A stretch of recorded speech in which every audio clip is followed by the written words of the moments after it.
Good morning, everyone. Welcome to Regent's House here in Trinity College, Dublin. My name is Jennifer DALY. I'm the Research Strategy Officer here in the Office of the Dean of Research in Trinity. I'm very glad to welcome you all to this Torch Annual Forum. Just to give you a little rundown on what's going to happen for the day, I'm going to be the host for the day, so I will introduce the chair of each session and then pass over to the chair to run the session for all of you, and we'll guide you through the day as to where you need to be and where you need to go. A couple little housekeeping notes before we get started. There are fire exits there, and your bathrooms are back downstairs where you came in. Could I ask everyone to make sure that their phones are on silent during the panels, and that's mainly it. So for this first session, we just want to welcome you all here. We're really glad to see so many people from outside of the Alliance as well. It's great to see so much interest in the work of Torch and Charm, and we're really glad to see everyone here in person and online. This first session is just a brief opening ceremony. We're going to hear from 3 speakers. So our first address will be a recorded address from the Provost of Trinity College Dublin, Dr. Linda Doyle, which we will see on the screen now if we're ready to go with it.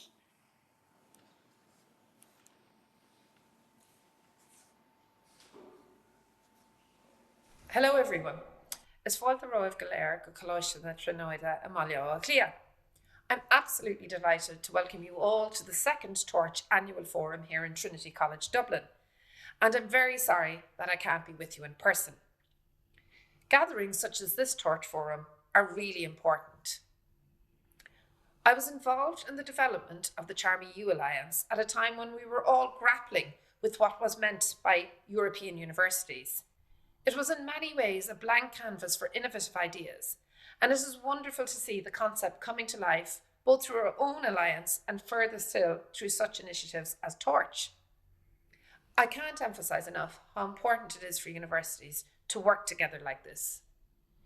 Endorsing collaboration can sound like a platitude, but it's not a platitude in today's world, because we are living at a time where there are a lot of tensions pushing us apart.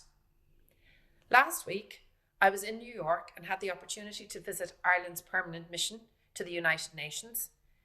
During the visit, we discussed the upcoming review of the Sustainable Development Goals, and it was so clear that no progress can be made in addressing these major issues unless we are working together. Collaboration is always vital. Collaboration is also vital for universities, and is particularly true when it comes to research.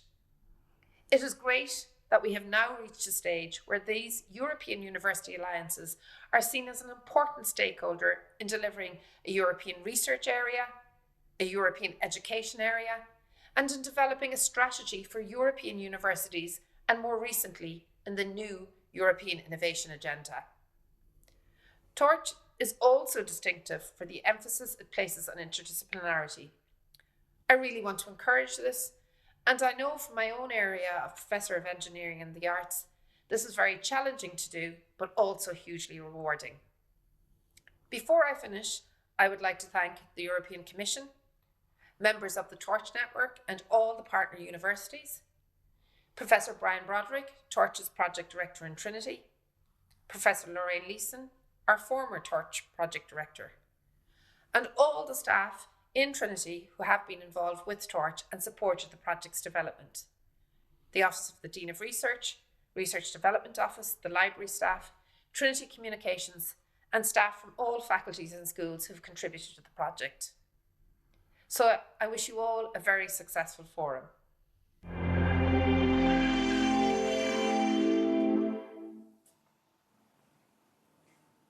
Okay, our next speaker is JORDI GARCIA, the Vice Rector for Research from the University of Barcelona. Thank you very much. Thank you very much. And welcome to the second annual forum. I should say that I am a bit nervous because of the success of this meeting. It's true, as the Provost said, that there are tensions putting us apart. But I think that is a demonstration that we still are happy, not only happy, but willing to collaborate, because collaboration is absolutely a must to do in terms of education and in terms of research. First, let me start just saying thank you to Brian and to the Trinity College Dublin for hosting us. I will also shall say thanks to MERITXELL, who is the, let me say, the head, the soul of the CHARM EU Alliance. Jaime Yorca, where is Jaime? Jaime? Jaime. Jaime Yorca, who is the soul of the torch, together, of course, with Vice Provost or Vice Rector Raúl Ramos, who is here, the Vice Rector of International Affairs at the University of Barcelona. Why I'm a bit nervous? Because I remember the first torch meeting that was online from Barcelona. We were very few people. The second one, the first official annual forum, was in Budapest last year.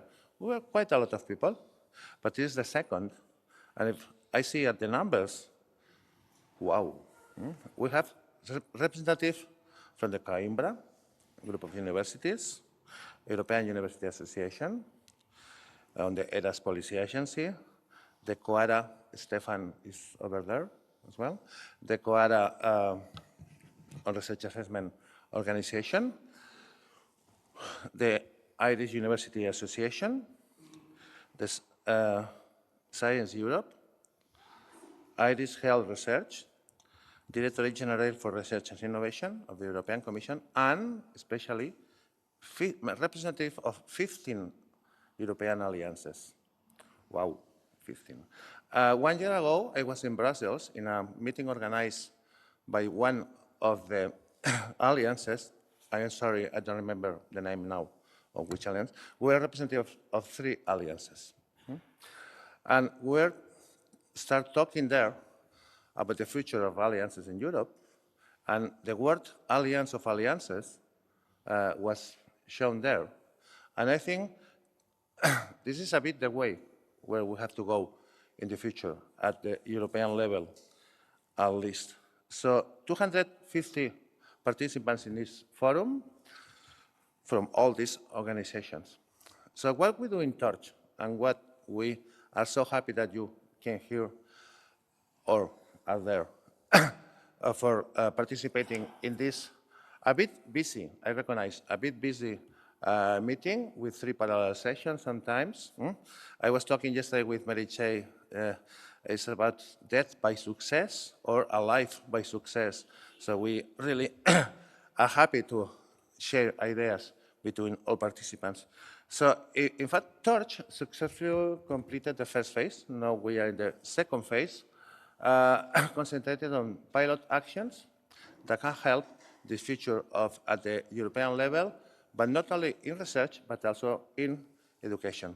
As together, we had a nice discussion yesterday on how research and education should mix together, because in fact they are part of something more important, that is how to go for the challenges of the future. The challenges of the future have, in my opinion, 3 legs: education, research, and transfer to society. And I think that the alliances should work in all 3 aspects, making, and now I know, Michelle, you don't like that word, that the Provost said about promoting interdisciplinarity. Sometimes we say interdisciplinarity, sometimes I heard transdisciplinarity, multidisciplinarity, but in that European meeting last year, I get in love of another word. That is, as we have to go for challenges, those challenges have to be approached not by interdisciplinarity, multidisciplinarity, but by undisciplinarity.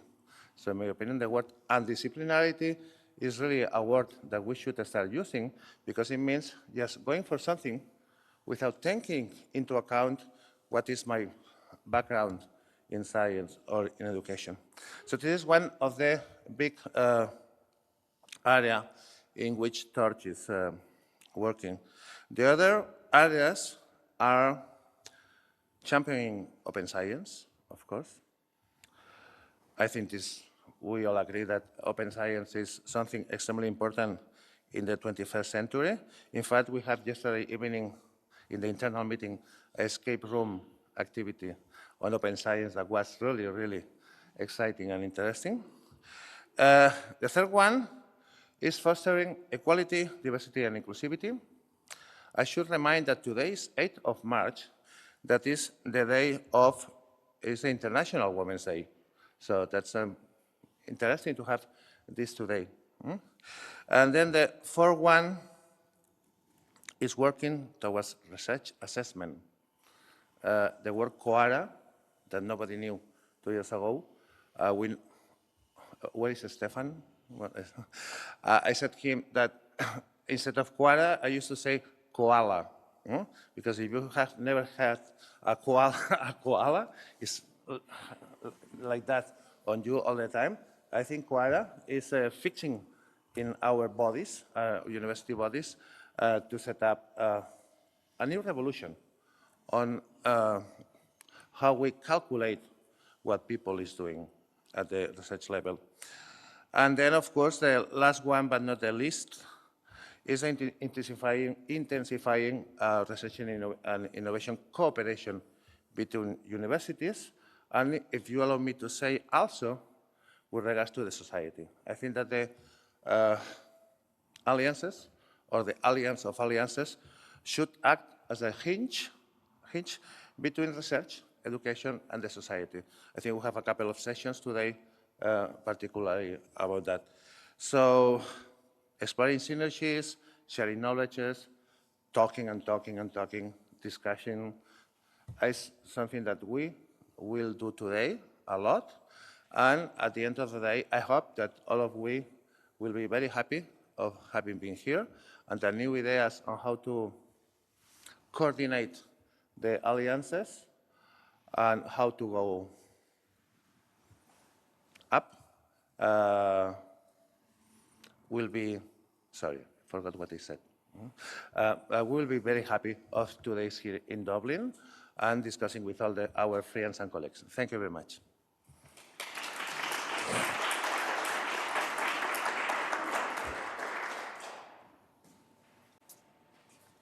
Okay, our next speaker, thank you, Jaime, sorry, Jordi even. Our next speaker is Kate Morris, who is the head of Campus Engage from the Irish Universities Association. And we're just going to take a second to get her slide set up, and then she will be.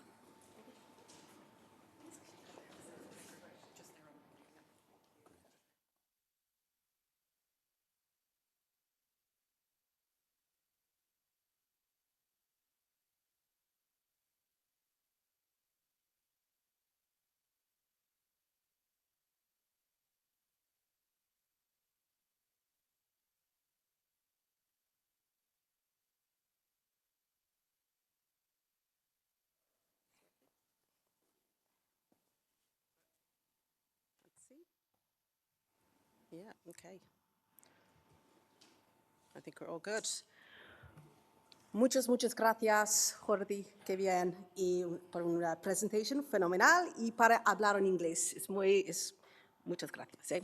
So, my name is Kate Morris. I am the head of Campus Engaged. I'm based at the Irish Universities Association. So, what's the Irish Universities Association? It is where our presidents, our 8 presidents of our universities, come together to plan and to work together to represent the universities, our research-intense universities, with government globally, with industry, with society. And I'm going to give you a quick 10, 12-minute presentation on Ireland. What's Ireland doing in this space? We've been working intensely in this space of engaged research, innovation, addressing societal challenges together for possibly up to 10 years. So we're well out the traps. So let's have a little think about where we are right now and what's going on in the system. I must say it's very refreshing to feel that there's something has clicked across Horizon Europe and within our own government and within our universities. There's this real change across the policy landscape that we're going to talk about. I'm going to fly through today. Okay, so the world, we are faced with wicked, complex societal challenges. Okay, we flick on our TV or our smartphones or whatever it is, and day in, day out, we're hit with this negative, fairly intense information about a housing crisis. Many European countries facing real issues around access to housing, biodiversity decimation. Yeah, I heard there's a radio piece this morning on RTE about something like 50% of our natural habitat in Ireland has been lost in the last 70 years. So that's various species of wildlife so health services. Our health services in Ireland under enormous strain. And of course, the energy crisis is really leading to lots of strain and stress and pressure on families looking to make ends meet on a day-to-day basis. So what are we doing across the research and innovation system to address these societal challenges? Okay, we have a problem. We have a problem in the system because we are going at a very slow pace. It's too slow.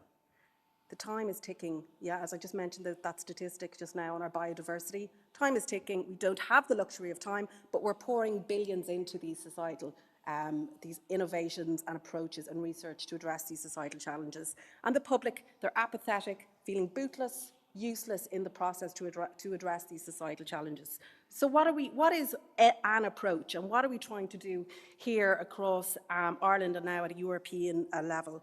So in Ireland, we use a term called engaged research, okay? Engaged research and innovation, which can help to tackle these societal challenges. We did a big consultation across Ireland and with our friends in the UK and the EU Living Knowledge Network to build out a framework on how to do engaged research. So what is engaged research? Ultimately, it's about bringing the beneficiaries of the research into the research process from the get-go. Before you sit down and put pen to paper, you're talking to older people, you're talking to patients, you're talking to the aviation industry, you're bringing them into the project planning piece from the very, very get-go to understand what are the inputs, outputs, outcomes, and ultimately the impact that you want to achieve, and how that will be implemented and evaluated through the research process to change course if needs be, but working with the beneficiaries to keep it relevant, on track. Also, again, it's about this undisciplinary approach or a transdisciplinary approach. So that quadruple helix, so industry, society, government, and our researchers working together in this approach to solve societal challenges. And in our new innovation strategy, which I'll talk about, we're deeply embedding the role of working with policy officials to address societal challenges. There's a big problem as well, is we're only looking at these kind of numbers around tech transfer, jobs, patents, IP. I would argue that those days are over, and it's so enlightening and inspirational about the work that the Science Europe or Europe Science are doing around the CORA initiative to reform research assessment. So we need to really look at the bigger societal impact, both qualitative and quantitative impact of research across health, well-being, environment, arts, culture, obviously industry as well is fundamentally important. So why take on a engaged research approach? Well, it's about getting it right faster, and nowhere did we see that more effective as when we had to tackle the COVID-19 challenge to eradicate, to eliminate or to decrease the spread of COVID-19. And this was all about getting strong leadership, getting people on board, saving time, saving money, and accelerating impact. So we could see it with, production lines of masks, creating a vaccine, actually asking people to stay indoors. It was such a collective effort. But in Ireland, just looking at Ireland at the moment and where we are at in Ireland, and how we connect into the European agenda and the European research area research agenda. So there is political momentum out there right now to get this properly embedded, implementing actually the policy that already exists. So we're great at writing good policy, but how do we get it into action and deliver? So what's very inspiring is that it is now a requirement for funding that you are working with research, innovation, beneficiaries across the Horizon Europe agenda and the societal challenges. And of course in SFI, Science Foundation Ireland Societal Challenge calls also some 65 million on the table to go into those challenges in the coming months. So that is quite a step in the right direction. So Ireland, we're this small little country on the coast of the Atlantic, but we do have quite a competitive edge. Not more for the fact that we can attract lots of global industry into our country through various incentives, but we are a highly networked little country. Yeah, I can pick up the phone, I can email the Assistant Sec Gen in the Department of Further Higher Education, go for a coffee, meet Linda Doyle, Provost of the university. We can reach out and we can network, and we're quite good at that. We're quite good at sitting down and talking things out and building relationships and building trust across those key stakeholders, so government policy officials, the researchers, industry, civil society. So we're networked. We also have a new Department of Further Higher Education. This is a real golden moment. We have civil servants who are there implementing strategy for innovation. It's on their to-do list. Every day they wake up, they've got to find ways and working groups to get out there and implement what they said they do in their strategy, Impact 2030. Impact 2030, all of this is embedded in there. Yeah, this is our new strategy. Research and innovation for public policy, citizen engagement, industry engagement, it's all in there. We have a new evidence for policy unit, so that's how our researchers are going to work with policy officials across environment, reduce emissions, children and youth affairs, to make sure research is evidence informed, that it's informed by sound data and scientific evidence. So it's actually implementable, and it's actually, you know, we're actually able to deliver impact, and it's not crazy figures about electric cars, that it's based on realistic data to achieve success. Also in Ireland recently, we launched a campaign on creating our future. So we engaged with society. There was up to 80,000 responses from the public asking what are the research and innovation priorities in Ireland. So we now have a set of recommendations that need to be mobilised to inform this. And our aim and our hope is that it's going to be connected in to these societal challenges through Science Foundation Ireland. So, as mentioned, the COALA or the CORA agenda is I find it, the opportunity here is phenomenal. I mean, it's a long time coming, but just congratulations, sincere congratulations for the leadership and that kind of top-down, bottom-up approach to make this happen. And IUA are deeply invested in this. Lisa Keating, our Director of Research and Innovation, has been working with Jim Livesey from Galway, University of Galway, who is a real champion of this and a real expert. So, just to mention again, and I'm trying to emphasise this here, there is a real opportunity to try and shift monies. 800 million euro from Irish government departments goes into research and innovation, not into our universities, but into various consultancy agencies. And we need to think about how our researchers are mobilised to work with, build relationships with policy officials, because they really are the gatekeepers to engaging with society and research beneficiaries, to bring that information to policy officials to say, this will work. This is how we'll build houses, affordable houses. This is how we'll address trans, intersex policy strategy, whatever it is, the societal challenge that we need to address collectively. So it's really important that there's a cultural shift, an attitudinal shift to working with government. Okay, so we're far from delivering on this, right? It's all quite new. We've been doing it for ages, but it's new at a kind of a systems level. So how do we coordinate and how do we take action? So this is our call to action. We need to change attitudes from the top down, and we need to change culture. There's that brilliant Harvard Business Review essay on, culture eats strategy for breakfast. You can have as much strategy as you want, but unless you have that strong leadership out on the beat trying to change culture throughout, bottom up, top down, forget it. Change infrastructures and roles in universities. We need to realign and reassess what we're doing at an institutional level within the research and innovation departments. Okay, tech transfer has been in operation for years. We need to redefine those roles to be able to implement policy, because without the kind of people power, it's not going to happen. And we need to build capacity. We need to change how people are actually doing this and to support them to have the skills and the competencies to do engaged research and innovation and plan and deliver impact. So quickly, just to close off, what we're doing in Ireland, a sample initiative led by the Irish Universities Association. We've been working with colleagues at the Joint Research Centre, so the Commission Joint Research Centre. We've been working with a number of exceptional Trinity College of Dublin colleagues as well, Sarah Bowman, Michael Foley, who I'll put up on the screen, and Professor Joanna Ivers. But we've been building a 6-week online course. So it's an intense 6-week online course where you go in, it's a train the trainer. So it's a multiplier effect. We are training trainers to get out, beat on the street into universities and deliver training for researchers to embed engaged research, innovation into their research and apply for funding.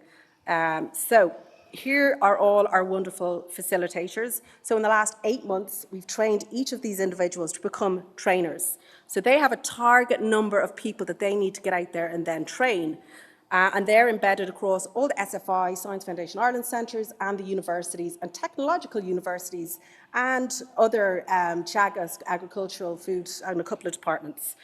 So what are our outcomes over the last 8 months? Well, we have, as I mentioned, 32 new trainers, and we recently surveyed them, and these guys have delivered 37 training workshops, trained 1,500 researchers.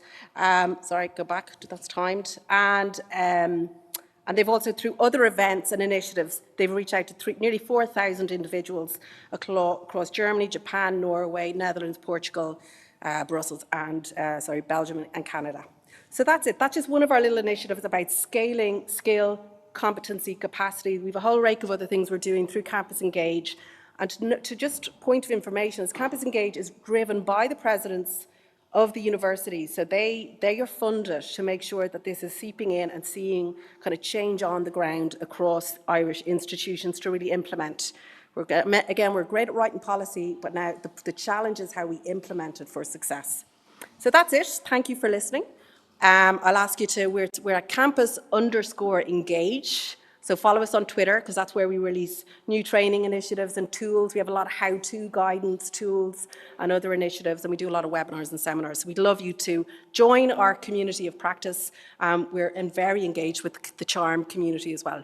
So I'll say adios, and thank you for listening.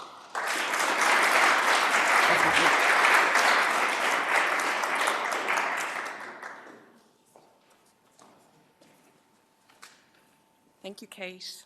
Thank you to all of our speakers there in our opening ceremony. We're going to move straight into our first plenary session, which is the ERA's Policy Agenda 2022-24 and Research and Innovation Cooperation between European Universities. Our chair for this session is MERITXELL CHAVES, the Secretary General of CHARM EU. So if MERITXELL and our speakers want to join us up at the front here. Is this you? Okay. Yeah, you can. If I close that, we're in trouble. Mary Jo, there might be room there. Hello, thank you very much for being here on site and online, because I think we have like 200 participants in total. So thank you very much for being here. I'm not sure if I am the head of CHARM EU or the gap solver among other amazing tasks in the alliances. This session tries to have the background of the ERA policy agenda, and I will present the speakers one by one for the intervention, but I wanted to say that now, after 3 years, the evidence of the cooperation and how European universities are participating and contributing in a very valuable way, and also being influenced in their pathways by the ERA policy agenda, it's an evidence. We see ourselves, and I think I can talk in the name of other alliances as living labs, innovative living labs trying to test transformative activity, and this will be shown in the clusters. Probably you think that we have too many people in each cluster, but our intention was that it serves as a mapping of experience. So just have a tip, a small information on what everyone is doing, and thank you for the 15 alliances contributors to that. So you can then go and see this alliance is doing something interesting. So this session is more about what is happening, what is ERA policy agenda, how some of the significant stakeholders see this policy, and also how this policy connects with the European University Alliance. So first of all, I want to present, I think it's online. Wait a second. Adrian Brian from Science Europe, he accepted to come on behalf of Lydia Borrell. She lost her voice 2 days ago. So thank you very much, Brian, for being here. He is the policy officer in the Science Europe, and he's going to give us the background of the ERA policy agenda. Brian, if you are ready. Yeah, so thank you very much. I'll be quickly sharing my screen. All right, thank you. So on behalf of Science Europe and obviously on Lydia, with Sensor Apologies, we thank you very much for inviting us to the Torch Annual Forum. So I'll be very briefly giving a quick overview who Science Europe is and who our members are. So we are an association, profits. So we represent the major public and public research funders and research performers in Europe, 30 organizations in 30 countries. We do work on two aspects: collaboration between members, finding common practices, common guidelines, common policies, but where we represent the common interest in various fora at the EU level and international level as well. So that's why we do work with the ERA Forum, and we represent in the ERA Forum the funders category of stakeholders together with the cost association. So our core mission is to define long-term perspective for European research and to work towards best practice approaches with a view to ensuring that we can and perform the best quality science that benefits humanity and the planet. To do this, we've set ourselves a series of core values that we reflect in all of our policies and our activities and actions, and that we try to defend wherever we can, being scientific freedom, autonomy, care, collegiality, collaboration, equality, diversity, inclusion, which I mentioned before, integrity and ethics, openness, and transparency. And we believe that these values are core for the research system and them and promote them as much as we can everywhere. So I'll be also very briefly presenting what our contributions is to ERA. Obviously, as I said, we're part of the ERA Forum, representative for the stakeholders together, funders together with cost. So obviously that's a lot of sites, but so we feel like obviously universities are extremely important actor. That goes without saying. But we also think funders, performing organizations have a role to play and need to be at the table when discussing the ERA, but as well as design of the ERA policy agendas. Funders do design instruments, they do fund research, they do develop policies, and so they have a role in steering the research and research ecosystem towards the implementation of the ERA actions, while performance, like universities, implement the changes and are faced with the changes themselves on the sort of build the system from the ground up. So in terms of Science Europe and our members' contributions, we did three main things with our main three strategic priorities.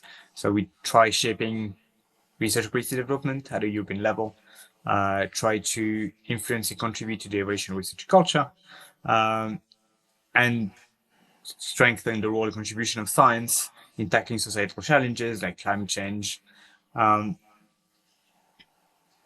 We support and our members to play a great role in the advancement of national European research systems and build strong research ecosystems that benefit science, researchers, institutions, and society.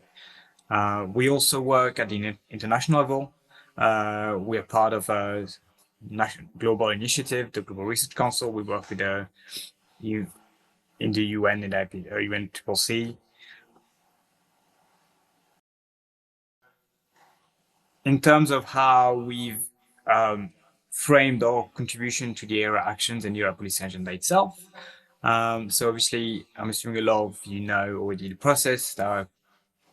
Stakeholders, associated countries, and member states were invited to send their commitments to a series of ERA actions, so the ERA Policy Agenda 2022-2024, in late 2021 up until June 2022. We committed ourselves to work together as Science Europe, but also together with COST on a series of different actions: open science, research and assessment, careers, gender equality, and what we conceptualize as equality, diversity, and inclusion, academic freedom, cross-border collaboration, the green and digital transitions, research infrastructure, and access to excellence. So those are the main priorities we focus on most of our efforts on, although we do work on the other priorities as well together with the members, and our members do work on almost all priorities. So one of the examples that I would like to bring forward to showcase this a bit, and that's been discussed already during the keynote speeches, is COARA, the Coalition for Advancing Research Assessment. So Science Europe, together with EUA, and Stéphane is there, and Karen Swobans, were part of the drafting committee of the agreement, and we're now part of the COARA steering board. So try to play a big role in this, in moving that forward, and try to, together with the colleagues, make it as collaborative, as bottom-up as possible, to make sure that we can hear every voices and bring everybody on board as much as possible. So far, in our view, COARA has been a success. We've got 481 organizations signatories as of February. Of these, we have 423 which are members and are from 35 different countries. We are a big part of our membership, which are committed to COARA, to the agreement, 30 to 40.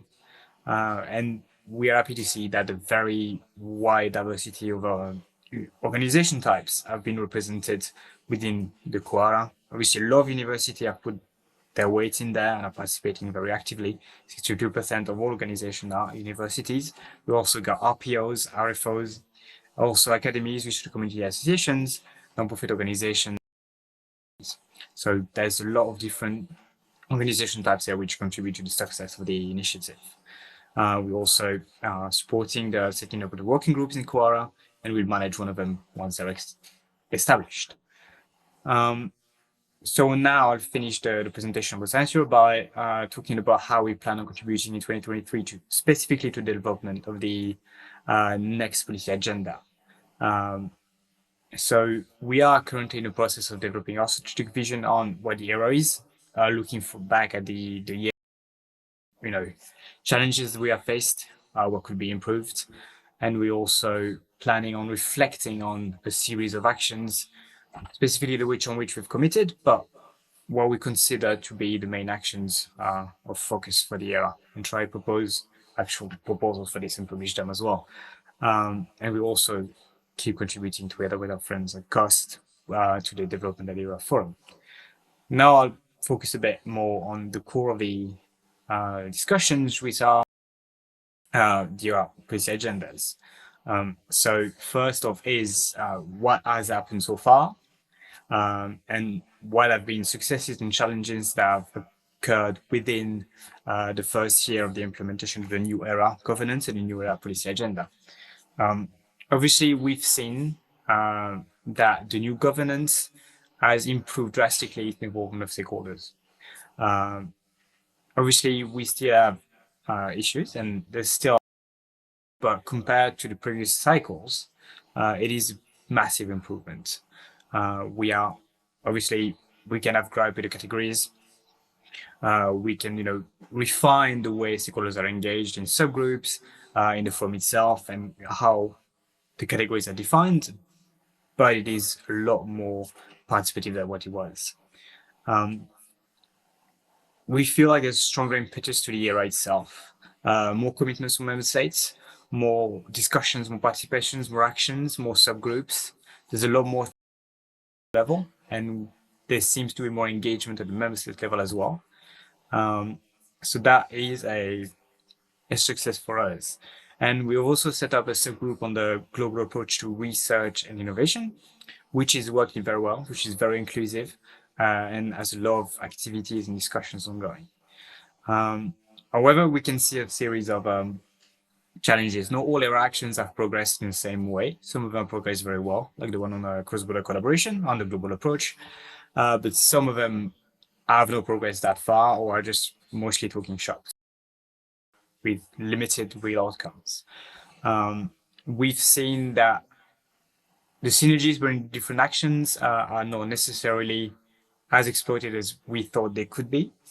We mentioned the action on Quora, which is part of the action on research assessment, and also research careers, which is like research interaction 4. And between the two, we could have exploited better synergies and make sure that they work together with a common goal a bit more. Consider that some key issues are missing from the current policy agenda. We have no real action on ethics and integrity, for instance, and the research element for the green transition and digital transitions are pretty much not there because the actions focus mostly on industrial ecosystems. So that's overall our assessment of what we've done so far. There will be continued work up until 2024. At the end of 2024, subgroups, there'll be new activities, new actions, new workshops coming up. So obviously things are evolving. There's a lot of work being done. But part of this work is defining what's next, especially what's next for the next era policy agenda, 2025-2027. So it seems far away because it's supposed to be 1st of January 2025, but discussions are already starting. So the idea to that is developing the core of it, the meat this year and beginning of the next, and in 2024 having the main process of commitments. For us, it brings us a series of opportunities, right? It is a form of a midterm review.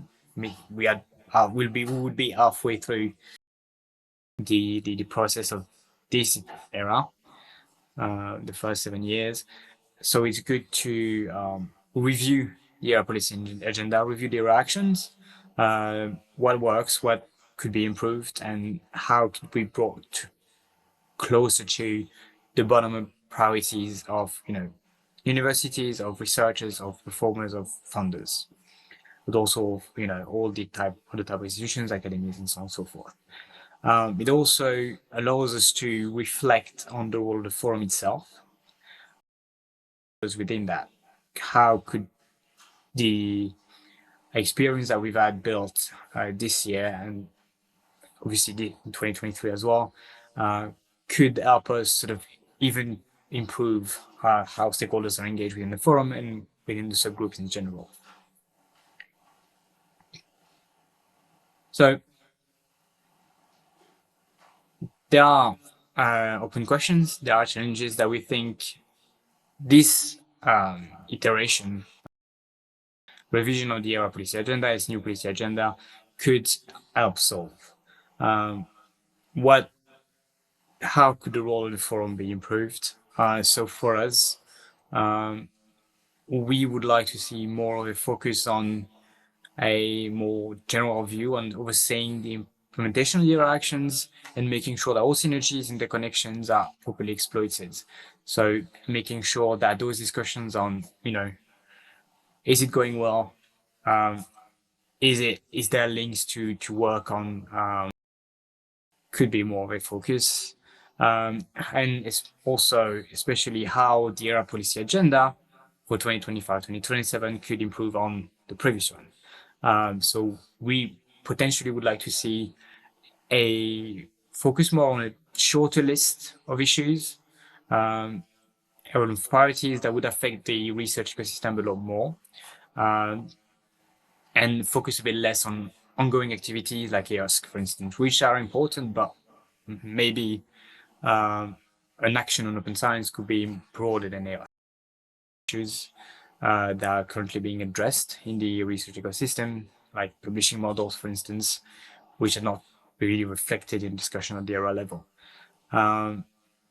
And also, I've talked about that already, have a more holistic approach that center around finding solutions for issues that are shared, meaning that, all stakeholders could, feel that reflect on the challenges they face, the issues to which they try to find solutions, and making sure that all these discussions go towards solving those issues and working towards the same objectives. So yeah, thank you. Happy to take any questions during Q&A as well.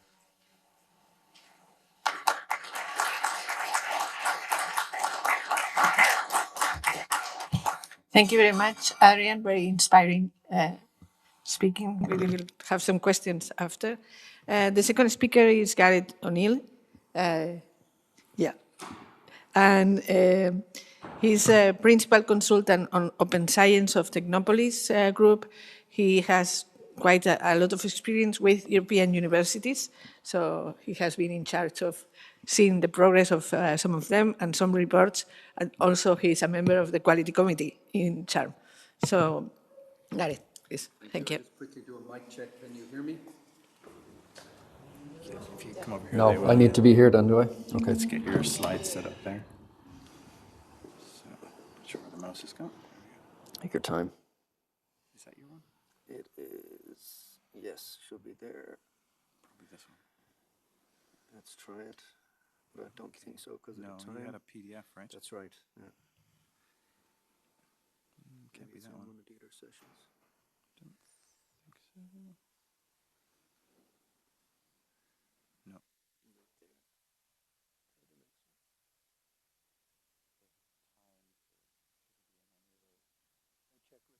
Jaime, a copy of Garrett's PDF. 1 second, Garrett.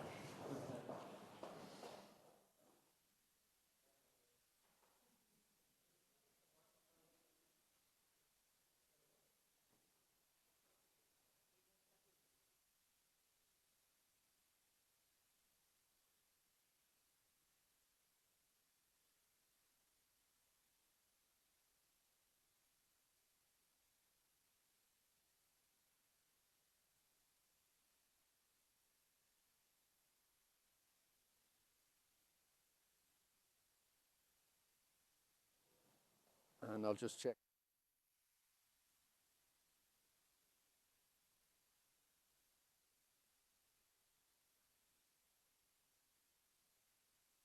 So my name is Gareth O'Neill.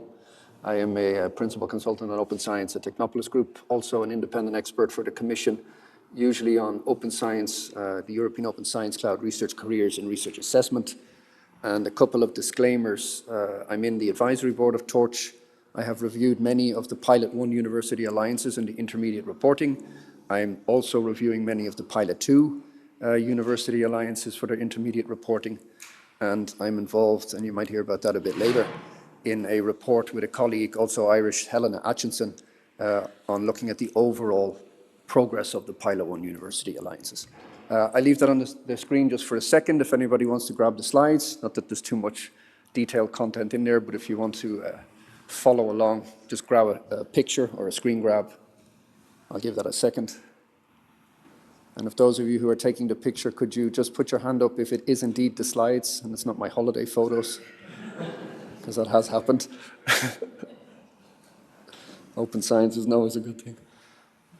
It works? Perfect. Next slide, please. Okay, so I've been asked to give a little introduction to what we're going to talk about today across the sessions. So I'm going to deep into the policy agenda, and in particular, the university alliances and the so-called transformation modules. So just to give you an idea of the policy agenda, it's a shopping list of 20 different actions. As I've understood from Stefan, this should stay until 24, and then it's a question on which actions will stay on. To my knowledge, the member states have had to commit to particular actions. I think Stefan will tell us a bit more about that. My understanding is that 19 of the actions have hit the threshold on support, 18. So 2, I think, still are waiting on commitment. 17, sorry, 2 are out. So you're going to show this. So 17, 18 of these actions have been supported by the member states, which is quite high, I guess. Just to note here, there's a couple of different areas that you could group them under. One is deepening a truly functioning internal market for knowledge. 2 is together for the twin, green and digital transition and increasing society's participation in the ERA. 4 is amplifying access to research and innovation excellence across the Union. And I think I've skipped 3, have I? And the last one is advancing concerted R&I investments and reforms. I think what's most relevant here for the alliances is Action 13 on empower higher education institutions, maybe to some extent Action 17 on strategic capacity of public RPOs. And I think what's quite relevant for the Torch project and for the CHARM Alliance is Action 1 on open sharing of knowledge, so basically open science and EOSC. 3, reform of research assessment, and I think we'll hear more about COARA later. And 4, on strengthened research careers. So a lot of policy actions here to be dealt with at member state level, and several of them I think relevant for the CHARM/Torch Alliance. Next slide, please. So what are the alliances? Well, from I think around 2018, the European Council asked the Commission to do a number of things. One was to strengthen the strategic partnerships between higher education institutions all across Europe, so to bring them together. 2 was to do that then through so-called university alliances or the University Alliance Initiative. And the idea there was to bring together around 20 alliances where you would have a bottom-up initiative of universities coming together, let's say with shared interests or shared topics perhaps, or research focus, to work together. And the core idea at the start was to basically build a kind of a campus and allow students to get a degree by combining studies from across those different alliances. Next slide, please. So we actually see 2 sides to this, and we say the Commission speaks with one voice, but there are actually multiple voices within and funding streams within the Commission. So the alliances started under Erasmus+, with the focus there being on education, coming from DG EAC. In 2019, there were 17 of the first Pilot 1 alliances, so CHARM and Torch, I think, will fall under this category. 2020, then you had the second pilot groupings. These were 24 new alliances. 2022, then there was extra or consolidated support for many of those alliances to continue on. And in 2022, if that number is correct, there were 4 new alliances. So quite a number of these university alliances, with a question mark there being on will they all continue? That I don't know. And will they continue in that form? What we do know is many of the alliances have actually started taking on new members. So they seem to be growing to some extent. And the collections of the universities sometimes is quite specific. You see disciplinary focuses, but others it's quite extensive. And there's different, let's say, commonalities across those different alliances. Now, the second side to this was to build on this initiative and start focusing in on the research and innovation. And this is what came from DG RTD, specifically under Horizon 2020 and moving forward. So in 2020, there was around, I think it was up to 2 million was freed out for the 17 Pilot 1 alliances. And again, later on in 2020, there was 2 million opened up for the 24 Pilot 2 alliances. And the idea there was to start getting them to focus together, moving towards transformations in research and innovation. Next slide, please. So this has changed. I'm not even sure if this is still up to date because it's changing quickly. But these are the so-called transformation modules. It started with 6, one was added, number 7. And I believe that just recently this has now been rebranded into areas of institutional change. So the idea here is to focus the alliances on specific aspects of change that, let's say, the European Union finds important. Now, these were optional within the alliances. They were allowed to pick which was relevant for them. Interestingly, some picked all of them. Quite an endeavor. Others seem to focus in on a couple, or even within that, focus specifically on 1 or 2. For instance, if I look at the Torch project, I see quite a strong focus, particularly on open science. So some of the alliances and the projects seem to have taken a specific strategic focus and have started branding themselves with that. Next slide, please. So I'm just going to go down through these very quickly. I'm not going to go into too much detail, so we can move on to the next speaker. But number 1 was developing a common research and innovation agenda and action plan. Again, the focus here on commonalities within a particular alliances in terms of research focus or strategic objectives. Here, the Commission asked for identification of challenges and convergence, preparation of so-called action plans to kick into effect in the projects, identifying the available resources in terms of research resources or infrastructure resources, human capacity, and then focusing in and scaling up on excellence within those alliances. Next slide, please. 2 was on the sharing of resources and infrastructure, so the actual human resources, the digital infrastructures that were already in place. This is quite a complicated endeavor. You're trying to bring together completely different systems, information systems, human systems, try to find the commonalities, and then try to figure out how would you share these across alliances, not just in terms of interoperability, so digital interoperability and security, but also in terms of access management. How do you give access to colleagues or students from another university? Who authorizes it? Who pays for it?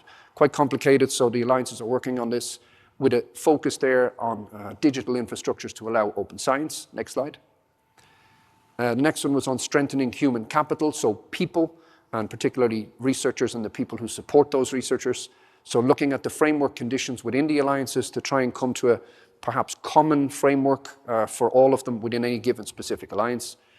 Focusing in here on the assessment of academics, assessment of researchers, and here again we see the COARA flag is quite important for this, to reform research assessment. Try to deal with brain drain, pool the knowledge that's there in a specific alliance, and a strong focus on skills and competencies, especially for researchers. So how to promote talent, how to move researchers forward. Next slide, please. The fourth one here was on research, reinforcing cooperation with the non-academic sector. That's quite broad. It means both public and private sector, so engaging governments, engaging policymakers, engaging NGOs, but particularly here engaging industry, companies, SMEs, business. How to pull them in to a given alliance. Interestingly, how to share perhaps contacts that are already in place in many of the universities within an alliance. Many of them will also have, for instance, particular campuses, science or innovation campuses. So how do you pool what's there? How do you commonly look forward and develop strategies for this? So this could be an innovation strategy or strengthening the innovation capacity, focusing in again on researchers and their mindset, how to turn them into a more entrepreneurial mindset. So not just looking inwards at the university, but looking outwards, perhaps helping them to engage with companies or helping them to set up new companies, startups, and basically setting up a whole new innovation pipeline. Next slide, please. The big one here, and I think very, very relevant for now and for the Torch project, is mainstreaming open science. They've broken this down into a couple of categories, basically open access to research publications, research data management, here with a nod to EOSC on fair data management, so not necessarily open, but certainly making data findable, accessible, interoperable, and reusable, so machines know what's in there and know how to help us along with it. Skills and training for open science. Again, we come back to the COARA flag, incentives and rewards. So if we want researchers to do this, we must set up a new system to help them, push them even, and reward them to do open science. Most researchers haven't a clue about what open science is, never mind how to do it. So for an institution to encourage open science, they need to set up the framework conditions within the institution for this. This means revising their entire assessment system, supporting researchers to do open science, such as through data management plans or hiring or assigning data stewards, and making sure that in their assessment systems, they do not just focus on high impact factor articles and citations in journals. It has to go beyond that. And the last one here, to try and trial open science ambassadors or champions or anybody that can push this forward. Next slide, please. We're almost done. The next one was engaging citizens, engaging society in the quite broad sense here. So they listed options for science in society, science communication, citizen science, so working with citizen science, scientists, opening up data basically for citizens or pulling them in, or getting citizens to actually collect data for you, such as through apps, creating teams that will work together, and also creating a more team-focused mindset rather than just individual researchers, and then reaching out not just to the community, let's say, of adults, but even to reach out to schools, push science, increase trust in science. Also here with a nod to the Sustainable Development Goals. Next slide, please. And the last one here, which was added a bit later, was on exploring joint structures. It kind of, from my perspective, crosses over many of the ones that came in. But this is looking at how to set up common technical activities or common technical infrastructure even, facilitating collaboration across the institutions within an alliance, looking at their common challenges, their common solutions, how can they work together on this, and clustering their activities perhaps through disciplinary focus or perhaps through other focuses or strategic objectives, and then sharing the practices. So remember, everything I've said here is focusing on a specific alliance, and then it's down to the members within those alliances to work together, set forward a common agenda and go forward. Of course, the idea being that the alliances at some point will intercommunicate, share what they have together, and openly look at best practices. Next, and I think last slide. So just a minor disclaimer here as well. There's a report that will be published, I think in March or April, by the Research Executive Agency. This is the one I mentioned at the start, that RIA, the Commission, myself and another Irish colleague, Helena Atchison, were involved in. Some of the alliances, I believe, have already seen some parts of this report. I think we asked them to check that particular practices were in there. I think you will get the full report soon, but I leave that to our RIA colleagues.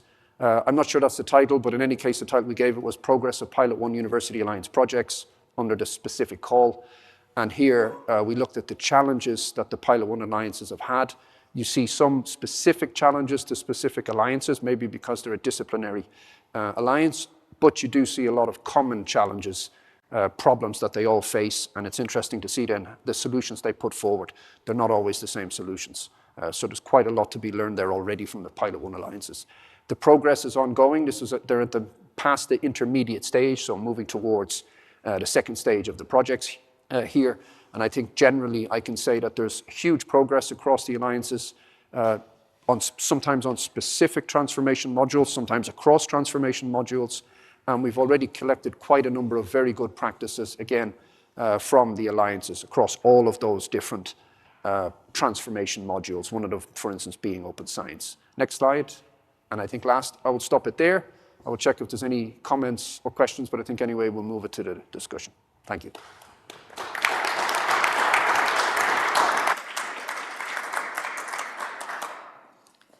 Thank you very much. If there are no questions at the end, I will do some about monitoring, okay? So now we have the third speaker online. This time is Emmanuel Gardan, Director of Coimbra Group. Emmanuel, are you ready? I am ready. Good morning, MERITXELL. Good morning, hi, everyone. Hi, Emmanuel. We have asked Emmanuel that Coimbra has been a significant stakeholder and growing in their influence in Europe. So we wanted to know which is the vision on the ERA policy agenda from Coimbra. Emmanuel? Thank you very much. And maybe I would add also, if you allow, MERITXELL, that we are associated partner to CHAVES and to the Torch project. So very happy to be here this morning with you. Sorry to not be in Dublin. Let me start maybe by sharing from where I speak. So Coimbra Group is a network of 41 universities. We are one of the longest established network of university associations. And we are we're forming quite a critical mass. If you look at the performance of our member universities in the framework programs, you can see for the Horizon Europe, we already represent 21% of all signed grants with quite significant figures for all strands of the Horizon Europe program. So this is where we talk from, and as it is an event where many alliances are represented today, I thought you might also be interested to see that our members have strongly engaged into the European Universities Initiative. 90% of our members are engaged, and it means that they are covering 8 European Universities Alliances, and as an association, we are also associated partner to 6 of them: CHAVES, Arcus, Europa, EC2U, Circle-U, and UniWell. And we, of course, build on our engagement in these alliances as associated partner and on the feedback received from our members on their involvement in the initiative to be also influential in the further rollout of the initiative. So what about our engagement in the European research area? I have displayed here the strategic priorities from our executive board for this academic year, and you can see that our active engagement in the implementation of the European research area stands very high on our strategic agenda for this academic year. It's really central in our activities. And more particularly, this follows our active involvement in shaping the policy framework behind the implementation of the policy actions. So back in 2021, we were actively engaged with the EU institutions and the other research and innovation stakeholders in shaping the Pact for Research and Innovation in Europe, which, as you know, is for the first time a document approved by the member states setting out principles for research and innovation. We also did intense advocacy for ensuring a representation of stakeholders in the governance of the new European research area. And in particular, we strongly pushed for having the university sector represented, and we are very happy that university sector is now represented alongside the other 6 sectors that have been presented before. We are formally registered as a stakeholder of the European research area and proudly represented for our sector by the EUA and Jeroen, and I'm sure that Stefan, who will speak later, will develop more on that. And we've also been consulted and have been very active in sharing our views on the content of the ERA policy agenda and these 20 policy actions that have been presented earlier. We also look forward to engage in shaping the next ERA policy agenda for after 2024. So for the implementation, which is one of our strategic priorities this year, we consulted last year our members to identify among the 20 ERA policy actions which ones were a priority for our members for our collective action together, but also which ones they believed we could bring added value. And they have identified 8 of them. We also took into account our internal capacity. So you can see here the 8 actions where we have committed to contribute to implementation. So in particular, I would like to highlight action 3 on reform of research assessment. We've been closely participating to the core groups, drafting the research reform agreement, and also in the core group setting the governance, and we are founding member of the QARA. Action 4, I will come later more in depth, but we have proposed to co-sponsor this action jointly with member states, and it's Portugal who has proposed to co-sponsor on the side of member states. Action 5 on gender equality and foster inclusiveness, we will be represented in the action subgroups. There's the first meeting next week.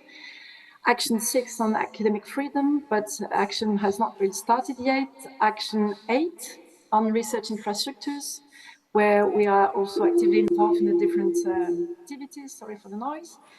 Action 11 on the green transformation, and in particular, we're involved on the strand of work on the future of work. Action 13, we have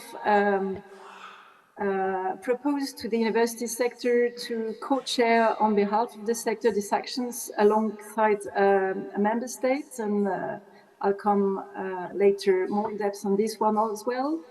And Action 13 on science closer to citizens, which has not really started yet, at least no involvement from university stakeholder organizations. So the organizers have asked me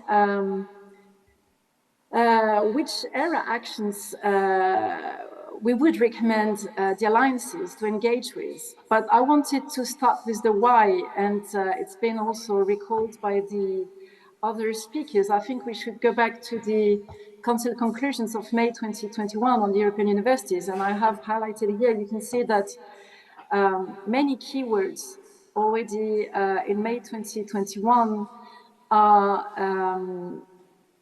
very closely connected to many of the ERA policy actions, and I would just mention some of them, but excellence, gender equality, the transnational cooperation, the attractiveness of research careers, the gender equality, the connection with the ecosystems, the open science, the links with the citizens, excellence, infrastructures, and also, as was recalled earlier, the role of test beds for academic career assessments, reform research systems, transfer of knowledge, career management, open science, European universities should also be guided to promote the endorsement of European Charter, Code of Conduct, and last year again, some mentions to the carriers.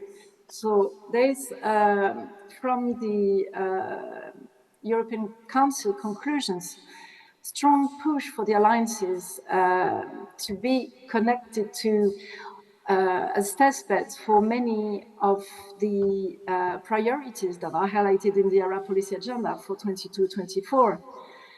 And so my answer when I was asked that question is that all ERA actions are potentially relevant for the alliances. I always like to go back to the why of the European research area. And if you look at the official presentation from the European Commission, why is the European research area for a single borderless market for research and innovation, where member states will align their research policies and systems, and for me the most important, where researchers would see improved opportunities for moving between countries, from moving between academia and other career opportunities, and for improved conditions. So to me, the response is that ERA is for all ERA actions are potentially relevant for you, because European research area really fits with the vision, the policy vision that has been set for the European Universities Initiative. So let me provide you with a focus on the two actions where we have taken kind of a more proactive role, Action 4 and Action 13, also because these two actions obviously very connected to your respective agendas. So Action 4 on research careers, strengthening research careers. You can see here the three strands of actions that have been approved in the discussions at the ERA Forum, which are first set, developing a comprehensive European framework for research careers.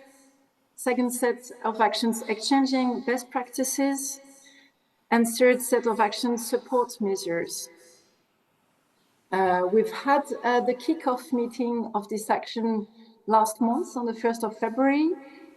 You can see, and I think this was also said by the other speakers, this is an action that has really received huge support from the actors of the European research area, 26 member states, 3 associated countries, and 12 stakeholder organizations have committed to the implementation of this action. As I said, we've applied to co-sponsor this action, and together with Portugal and the European Commission, we've suggested to have the first meeting on the 1st of February. What did we discuss? The Commission presented the state of play of the action. So the state of play of the 3 strands that I have highlighted earlier.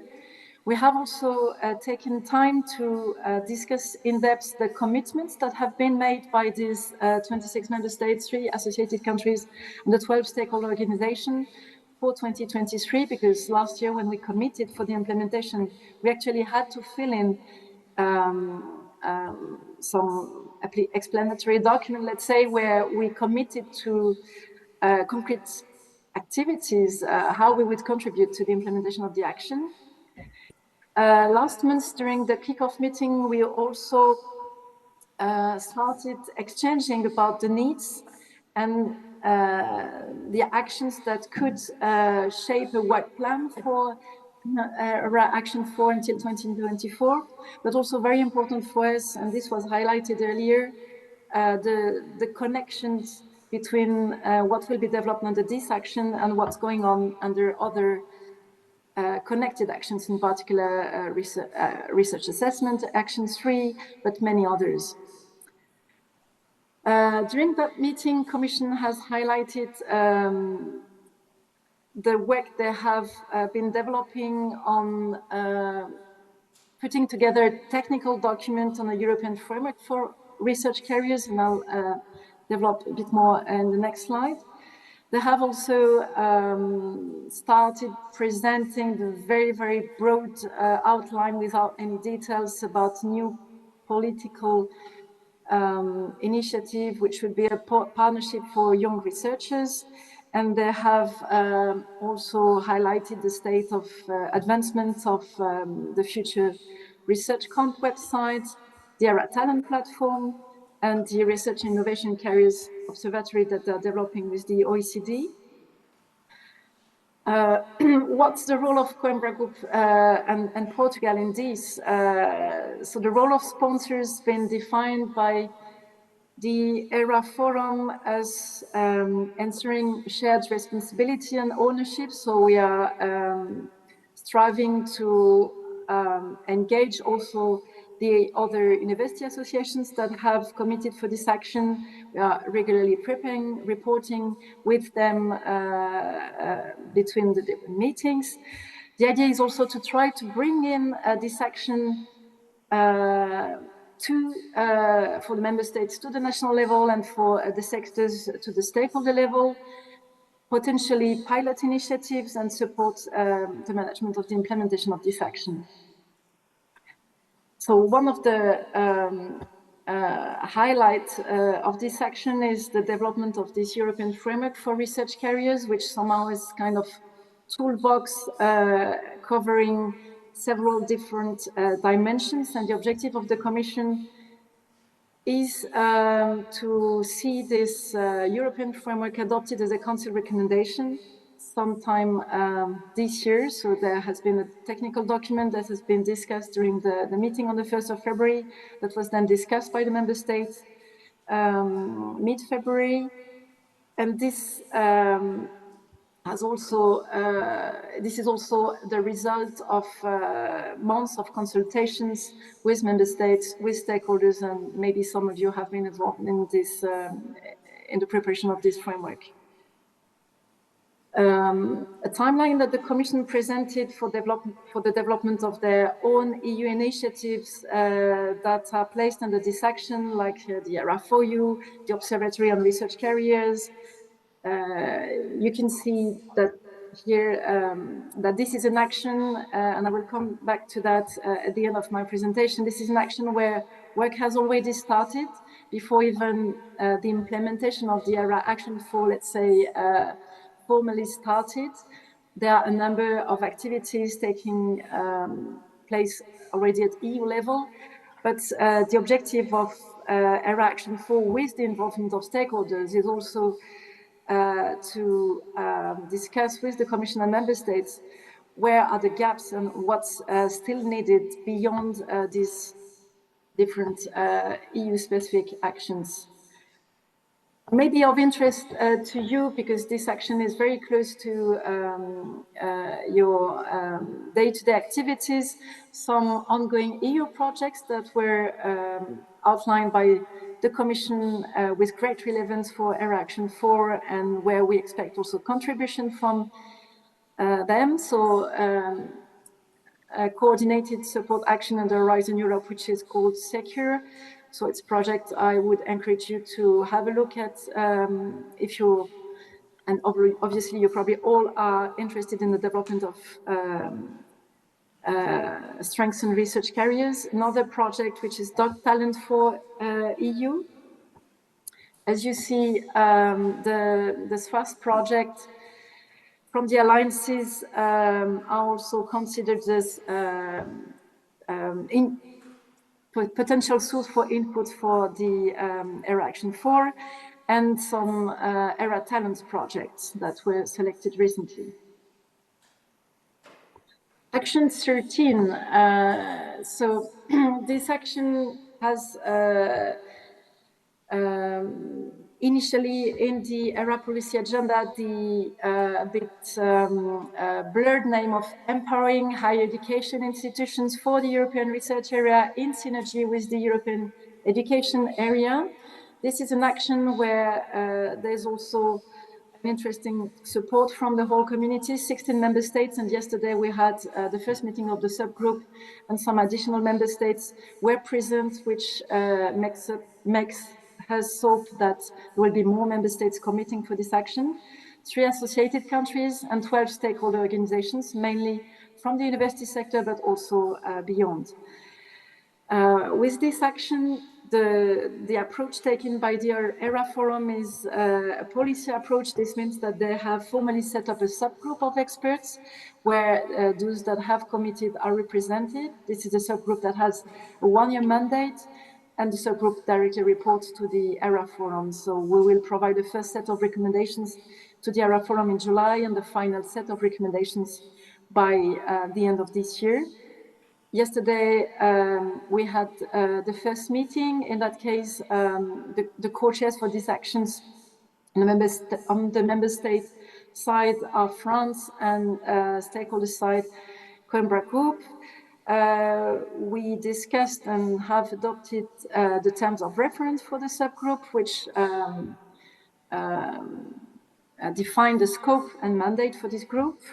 We've also discussed the needs that each member state, associated country, each stakeholder organization identify for 2023 for this action.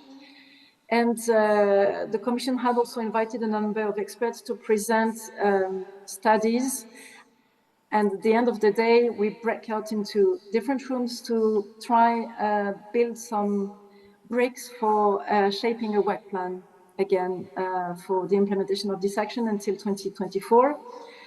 So this action, as you know from the ERA policy agenda and the explanatory documents, has two main objectives, which is to strengthen the European dimension in research and innovation, and to improve excellence and global competitiveness of European higher education institutions.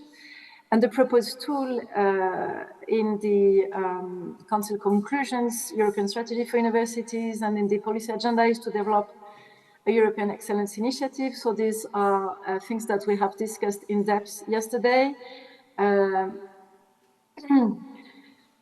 These are the work lines that we will follow in the coming months. So there will be exchange and sharing of practices on national excellence initiatives, on cooperation of universities. The idea is also to develop support coordination between countries, analyze the results of a number of studies. So there is, in particular, of your interest, we've had already interim results yesterday of the Horizon support provided to the alliances. Also, some interim results about the impact of the existing national excellence initiatives, as well as on the definition of the perimeter of excellence. We will work together with a number of experts to analyze the needs. And as I said, we have to provide recommendations on a future support mechanism to the ERA Forum. So informally, I could also share a number of outcomes from yesterday's meeting that I think could be interesting for you today. This action, as you may know, has also sometimes been named Universities for ERA as a simplified name instead of empowering higher education institutions for the ERA in synergies with the EA. But yesterday we all agreed on one of the participants' proposal that this should really be both ways. So we all agreed that this action is both a European research area for universities and universities for European research area. I think this is something really meaningful. We also agreed that there's a need to further define what we are talking about when we talk in particular about excellence. We agreed that this action should cover the full landscape of higher education institutions, not be restricted to any specific type of consortia of higher education institutions. We have also discussed what would be the European added value, because there's already a number of actions going on for empowering universities to take their part in the European research area, but we've really brainstormed about what would be the European added value of a new tool, of a new support instrument, and which different formats this new tool could take. So it was really a creative meeting, trying to align narratives, trying to align expectations and build consensus. This was really the objective of that first meeting. I think I already talked a bit too long, so let me finalize with some comments about what we identify as challenges, and I guess there are also challenges for alliances to engage with the ERA. First, that there's a very broad diversity in the European research policy, research area policy agenda. As you have also heard from the other speakers, there's quite a diversity in the scope of actions. Some have more policy orientation, some are very oriented towards very concrete developments. There is a diversity in the state of advancements in the different area policy actions. Some have started before even the area policy agenda was adopted. Some have not yet started, and I think this is a challenge also for you to engage with these actions. And the synergies between actions, which is something we regularly say and try to ensure, at least for the actions where we have key role. A second challenge is also the siloed approaches, because you may have also noticed that the number of priorities under the ERA, if I think about academic freedom, gender equality, research assessments, are also addressed in other policy fora, in other European initiatives, and particularly under the European education area, under the Bologna process, and this duplication of approaches and activities, but also somehow kind of plethora of initiatives recently targeting universities might be a challenge for us, for universities to be in capacity to appropriately and efficiently respond to all these policy expectations. A third challenge, and I think this is very related to the forum, and I'm really thankful you organized a session on your ERA this morning, because I personally see a challenge in public communication. It's been months we've been discussing, I would say, in the Brussels bubble among experts about the different actions, but I'm still not convinced that the Commission has successfully reached out to the final users of the European research area. And for me, I always think about this idea of researchers being able to move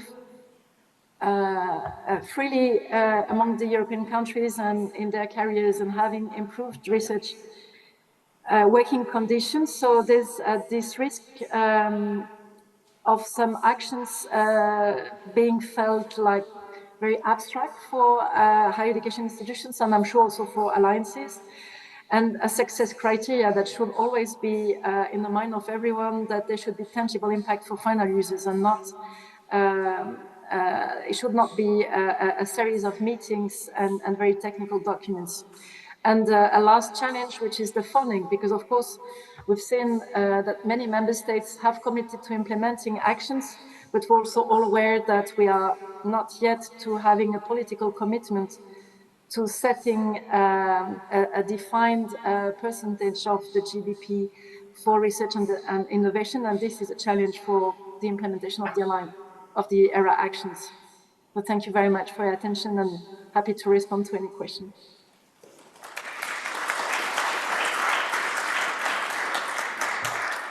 Thank you, Manuel, for the fresh information from Europe. It has been an intense week, I think, this week. I will ask Stefan Berman, Director of Research and Innovation of the European University Association, to give your point of view. Thank you. Thank you. Let me see if I see the slides. Good. I'll start just in case you don't know who EUA is, the European University Association. I like to describe our association as the trade association. Thank you very much. As a trade association. We have more than 850 universities as our members, and then beyond that, We also have 35 national rectors conferences. So the Irish University Association, for example, is one of our members. What we do is really, on one side, we work for our membership, so services, but we also provide a forum for exchange of practices, etc. And then on the other side, we represent the European voice of university. So we're quite active, of course, in Brussels, towards the Commission, the Parliament, but also other stakeholders. ERA. I cannot start today without mentioning ERA Action 5 on gender and inclusivity. We have an article, an expert voice from the chair of the EUA Council for Doctoral Education saying, yes, we still need, and we do need an International Women's Day. And because my daughter, who's very much an activist, made me promise to say that actually it should not be the International Women's Day, but it should be the International Day of Women's Rights. So I'm not starting a controversy here, but I promised for her to do that, to say that. So you all know, and I suppose you've heard a lot already about ERA, that it didn't start actually recently. EUA was part of the process back starting in 2012. We've always been very active on ERA, and we've been active in the new European research area that started with the arrival of Commissioner Gabriel. A lot of stuff happened. What is quite important to note is that in 2021, there was a creation of the ERA Forum for Transition. And there were 12 meetings that took place. None of those stakeholders were invited to. It was only member states, associated countries, and the Commission. We were invited to ad hoc workshops to give our input. Yes, it was important because, as you can see in July, they released the pact that was mentioned by Emmanuel, by Adrian also. So we were able to input into very important elements, such as the principle for R&I in Europe, but we were not part of the governance. So what we did in 2021 is lobby very hard, actually, to ensure that stakeholders would be involved in the governance of ERA. No point trying to establish a European research area if you don't have those who will be implementing it who are involved, actually. And so that's why, for example, with strong support from the Slovenian presidency, we wrote a letter in the end, an open letter to the commissioner, as well as the minister from the presidency at the time from Slovenia, supporting the Slovenian Council conclusion, where that was requiring an appropriate representation, actually, of the stakeholders as sectors, and having a stakeholder register also put in place for ERA. And so you can see the signatories there. Science Europe, for example, was part of that. We developed it, but it was also the start, actually, of the coordination between the university association. So 9 of the 11 university associations that we have today in the sector, you know, looking together and working together on ERA were there. As a consequence, I was invited to the ERA conference in Ljubljana in October 2021, and more importantly, the council conclusion that were published in November 2021 made very clear, as you can see here, that stakeholders needed to be involved. So they needed to be involved in the delivery of ERA, both at the union but also national level. National level is left for the governments to do. So here in Ireland, for example, you may check with your government how you're going to be involved. It's very different in different countries. But at the EU level, the Commission was asked by the member states that EU-level umbrella organizations would be actually represented in 7 types of stakeholder sectors. And one of those, obviously, as you can see from the top here, are universities and other higher education areas. So that was a big victory for us. And this is the group of 11 university associations that is currently working together. So I interact quite a lot with Emmanuel, who just spoke now, and some others, to work specifically on ERA. So what happened in 2022? When we started in February with the first ERA Forum meeting where stakeholders were invited. And except for August, where we took a bit of a break, we had 1 meeting every month. 3 were on site and 7 were online. So quite intense, because we're talking about full day work, really intense. What we did first was discussing the ERA actions. So as you might remember, those were defined in the council conclusion, but they were not precise. So they were, Commission was developing notes on those. And that's where we were able to provide input as stakeholders, but also member states, etc. To do that, we had 1 meeting every 2 weeks of the ERA sectoral representation in universities. So gathering the 11 university associations. So you can imagine quite a lot of work that we did. So this is where we share the information and the intelligence we had. We coordinated our input to provide a common message, but also highlight those places where there was disagreement, or at least there was a diversity of representation also. And of course, we did a lot of debriefing of the meeting. I'm the one representing the sector within the ERA forum, and of course, I have to feed back what's happening. It already started work also on the global approach, that's Action 9, where the Guild and EUA are actively involved for the moment. And then there was various informal workshops taking place already on some of the actions. So a very active year in which we were successful in first achieving coordination of the sector. I think it was not a given. We've been able over the year to build trust between those 11 university associations to the point now where the representation is well accepted, and we're thinking to go beyond ERA. We're starting to think about the next framework program and what we can do as 11 university association about that. We're definitely, and sorry to Adrian for that, but we're definitely the most active stakeholder sector in terms of contribution to the ERA forum. All of the organizations, except for one, have committed to various actions. You heard Emmanuel on Where Coimbra. I'm going to tell you about what it is that we committed to also as EUA. And now we're standing ready to get involved in the implementation of those actions we committed to, something we're still fighting for. Just last Friday, we had a meeting with stakeholders and Commission.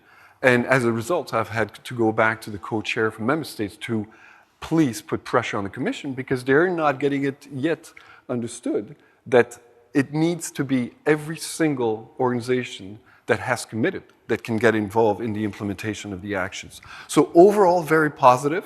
I have to say that some are describing this as the Bologna for research. Yes, we have for the first time a process in which we're actively involved, and there's co-creation and co-design. So very positive about where this is going. We're awaiting concrete outcomes. As Emmanuel was explaining, implementation is only starting. We're seeing good signs, but it's also challenging. We're learning as we're doing, member states, Commission, and us. And I think that we're learning a lot, but we're establishing a process that's quite similar probably to what's happening with Bologna. There are some questions. One is, as Emmanuel highlighted, the financial commitment. We don't see member states understanding that, yes, it's great to want ERA and have actions, but to do those actions, we need to have the money that goes with it. Another big question is, I'm talking about Bologna, but there's huge disconnect between ERA and the European education area. And of course, for universities, that's a fundamental that needs to be solved. And that's also the case for you, the alliances. I think that instead of looking at on one side education, the other side research innovation, you have to blend the two. They have to come together. And so that's something that for ERA, we need to find the right synergies with education. And unfortunately, that's not what we're seeing with the Commission, where the result of a few years of Gabriel has not been actually more of common work between EAC and DG Research, but actually they're completely separate. So the good news, though, is that member state, the stakeholders are in a meeting where we brainstorm about the future of ERA. That was a given, and member states, even those who were opposed to stakeholders coming in, are very positive about us now being part of the whole process. So these are the commitments from the member states in blue, and then you see commitments in yellow from the stakeholders. The threshold was 13, and as you can see, One of the disappointing aspects for some, and others are saying it's great, is that all ERA actions made it. 15 is out just because it was pulled out, it was not mature enough, it was the ERA hubs, and 18 was folded into 19. So we are left with 18 actions that you see there. The only one that did not make it, because recently 2 and 17 just made it, the only one that is out is the one on the R&I investment and reform. Surprise, surprise, member states do not commit enough to those. This is the one thing that needs to change as we move forward, and definitely something we'll be focusing on. And yes, Action 4 is the one that collected the biggest number of commitment from member states. You see there that we're at 26, there's only one missing. But you have to understand that both for us, the stakeholders, and the member states, this is a lot of work. I mean, it's intense work, and they don't all have the, maybe Germany and France can commit to all the actions. It's not the case for Cyprus, for Bulgaria, and some other countries. So that's what we have to think about. It's not because they don't commit, they don't think it's important, and that's also to keep in mind. This is how the 11 University Association committed. EUA, for example, committed to all 20 actions, but we have in there 11 that are of high priority for us. And we're really focusing on those. The other thing we are achieving, as I said, is coordination. The C that you see here in the table is those actions, that are those organizations that are coordinating specifically one action for all the other ones. So typically on 4, as Emmanuel said, it is Coimbra that's actually coordinating. Or on 13, it's also Coimbra. And you can see how we split the work. Without splitting the work, we could not do it. It's just way too much to focus on here. Because in the end, Emmanuel is right. You should think about getting involved in all the actions. But there's so many. It's huge dossiers that you have there. So now we're in the phase of implementation, and that's what you see here. And I don't have the time to go into the details of how the different actions are being implemented. But you can see that some have dedicated subgroups. Some others are working through ad hoc workshops. Some here at the bottom, honestly, we don't even know why some are in there. Action 8 is on S3. S3 has a life of its own. That is typically one that needs to be, kept in form for ERA form, but why is it an action? Same thing in a sense for Action 1. At the start it was about open science, but in the end it's just about EOSC. That one also could go. So moving forward, we're starting to think also of what it is that we will focus on in the future. I think the 2 very good signs is that beyond 2024, we're going to have a new ERA policy agenda. But this time around, stakeholders will be able to co-create. We will be able to come up with our own actions and suggest actions. Do I suspect a lot of new actions will come in? No. For the simple reason that we have a lot on our hands already. Only a few, I think, will drop, like Action 7. So we'll have to think carefully about how many more we want to have in the ERA policy agenda. That said, there are opportunities. The second really good sign is that Commissioner Gabriel and our DG Research do want to create links also between the next framework program and the next ERA policy agenda. I think that's a very good sign. That means funding, and hopefully that will attract also member states to think a bit more about getting their funding and the synergies. Overall, and I was asked a question, which one do you think that you should get involved to? Well, obviously, Action 13 that Emmanuel just described in details. Action 17 just made it in with the 2 new commitments from member states, and that's definitely one that I know is of interest to you. But beyond that, definitely Action 4 that Emmanuel also described. I cannot go without Action 3. I'll be talking about COARA right after. That's a given, of course, coming from the EUA. But then there's a whole other series of action I think I'm putting here in orange that you should think about, depending on the focus of your alliance. Because I think that here in this case, it somewhat depends on what you want to focus on. Yes, you could do everything, but at the same time, you have to choose your battles. And that's where some of those are, of course, just suggestions. So with that, I will, yes, right in time, I will stop. And thank you for your attention, and happy to answer questions right after.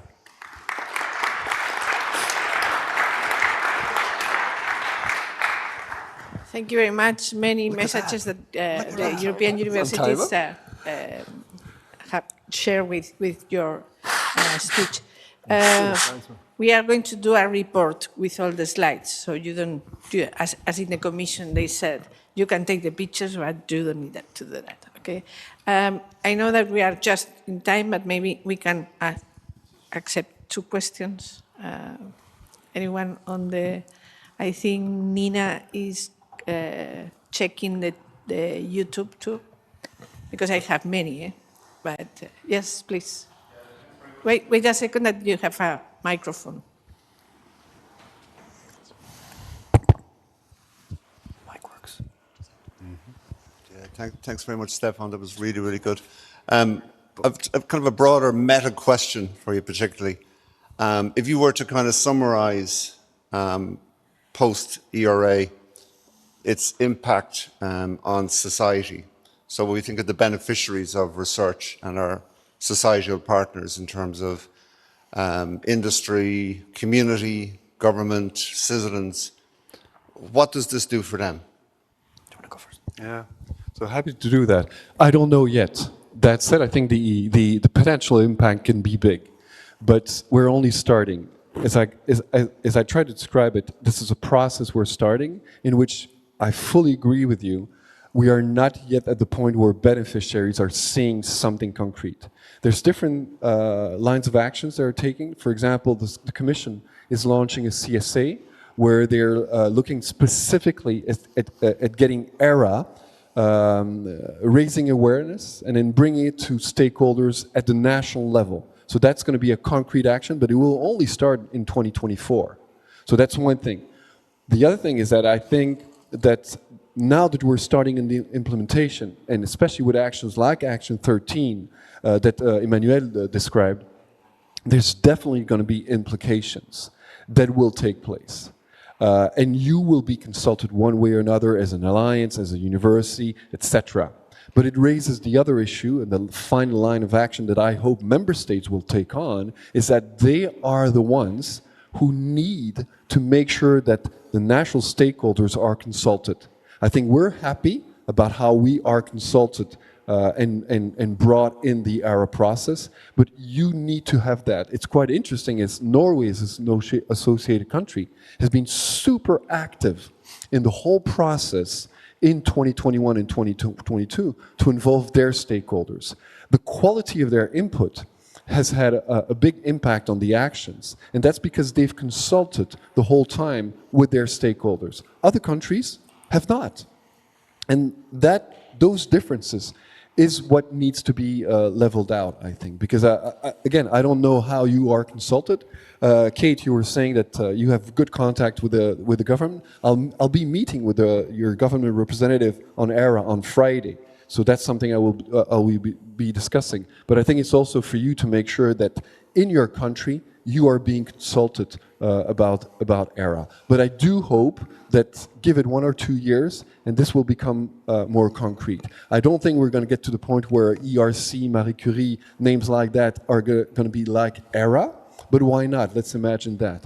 But in the end, who cares? Because I think what is important is not ERA, is actually the reforms, the policies, the guidelines that will come out of that and how useful they're going to be. Something like action number 7 is almost over and has come up with 2 guidelines, new codes. Those are concrete things that university can start using. They need to be aware of this, and that's something we see as EUA as a role of getting this across too.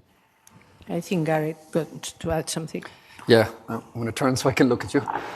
So I'm going to disagree slightly with Stefan just to spice this up.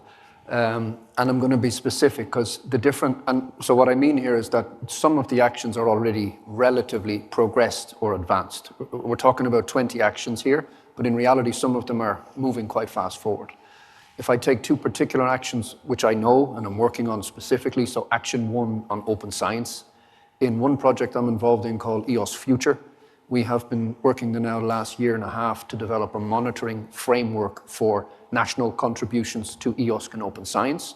We've worked exclusively with the member states on this, and it's already now having an effect at a member state level in terms of not just tracking the investments and policies and practices that they're doing in open science, but crucially pushing, nudging them strategically towards where they want to go collectively. And we're already now seeing effects on that already after 1.5 years. That's not the action as a whole, but specifically within the action you see concrete results with direct interaction with the member states, and that will trickle down then over the years to the institutions themselves and then ultimately to the researchers. For Action 4 on research careers, or Action even 3 on assessment, there's 2 projects myself and colleagues are involved in. One is called OPUS, on indicators and metrics for incentivizing and rewarding open science, and the other one is called SECURE, on essentially securing research careers and improving research careers. There we've been in contact with many of the colleagues you've seen on the screen there, all these different organizations, particularly of researchers, and the goal is ultimately to propose a new assessment system for researchers that takes not just open science into account, but all the other activities, and then also develop a whole comprehensive framework for research careers. So this is already now engaged in consultation with researchers on the ground, trying to give input on what they think should work there. Again, knock-on effects will be years from now, but it's already happening and taking place. That's not the action as a whole, it's just specific activities that are taking place within the actions. And I assume it's the same for some of the other actions, if not all of them. Thank you. I don't know if Emmanuel was going to intervene. Yes, for me, this is the key question, so thank you very much for raising it. I would complement on what Stefan said, who was highlighting the involvement of stakeholders at national level. What I see very positive here also, but I hope it will spread across all member states, is that countries like Austria, for instance, Germany, and yesterday Norway announced they will do the same. They are developing national ERA action plans. And here, I think, is part of the response to your question, which we hope for as many member states as possible to develop national ERA action plans. This means that there might be in the future changes in legislation, new funding instruments. This is what we should hope for. And I think this is also why it is so important, as Stefan has stressed, that stakeholders are sitting at the same table as member states and the Commission for the implementation of the actions, because this is the message that we can constantly remind them of, that we should have tangible impact for researchers, for industry, for the final users. Thank you. Hello, thank you. I don't know if we have, for you just one small comment, quick comment and quick answers. Just a very small question to open the box of new things. Last week, previous week, the European Commission and the government of the United Kingdom announced the Windsor framework for having UK universities joining the Horizon program, and maybe more. I would love to see, I had loved to see all the university associations of Europe just mixing up and making things. But what about if this United Kingdom universities Windsor framework enters into the game? Will this change anything positively, negatively, or just pitch 7? It'll definitely increase their rankings because the universities in the UK are quite high up. But I don't know the legal framework for that. Maybe Stefan knows. I mean, I think that von der Leyen said it right away. I mean, this opens up for, as soon as it's ratified by the parliaments, which I know it's not going to be a problem in Europe, but it might be a bit more difficult in the UK. But as soon as it's ratified, it means that the association is wide open. And I think this is a wonderful news. We've always at EUA been very supportive. And I think it would be, I mean, crazy, and we all know this, no point discussing it. We all know that having UK within, you know, the research area of Europe is fundamentally a benefit. And not just for the UK, but of course for us on our side. So we're much looking forward to this being ratified. As far as I understand, it's going to take from 1 to 9 months for this to be settled. But look out in the next 9 months for this to be happening. But I think that it's pretty. I mean, the signs are I mean, the stars are aligning at last, and I would never have believed this would to happen a month ago. And in principle, the alliances are open. They're already accepting new members. So.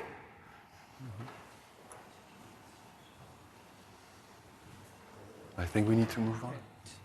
Okay, so thank you very much. I think we need to close if we want to take some coffee. So thank you very much for the speakers, for your contributions, for being here, even online. So thank you very much to Adrian, Emmanuel, Stefan, and Gareth. Thank you. Thank you.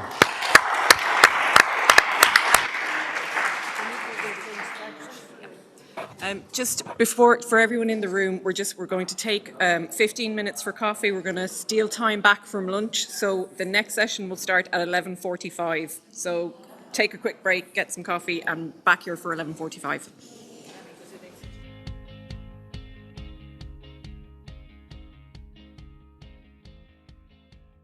So welcome to our session on the European perspective on the reform of research assessment.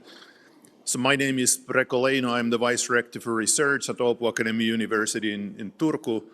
I'm really happy to be here with my other Finnish colleagues, our Head of International Cooperation, P.L. Grant, and our Director of Research Services, Mats Lindfeldt, and then also my Vice Rector colleague, Marko Juuas. We feel really proud and privileged to be part of this fantastic university alliance and be here together with you in Dublin.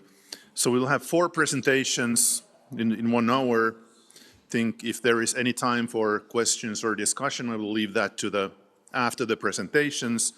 2 presentations will be online, and the first one, I believe, is from Jean-Emmanuel Fauré, who is the team leader of research assessment, the research and innovation unit of the European Commission. We have hopefully the presentation ready. Yep. So good morning, or rather I could say also good afternoon here in Brussels.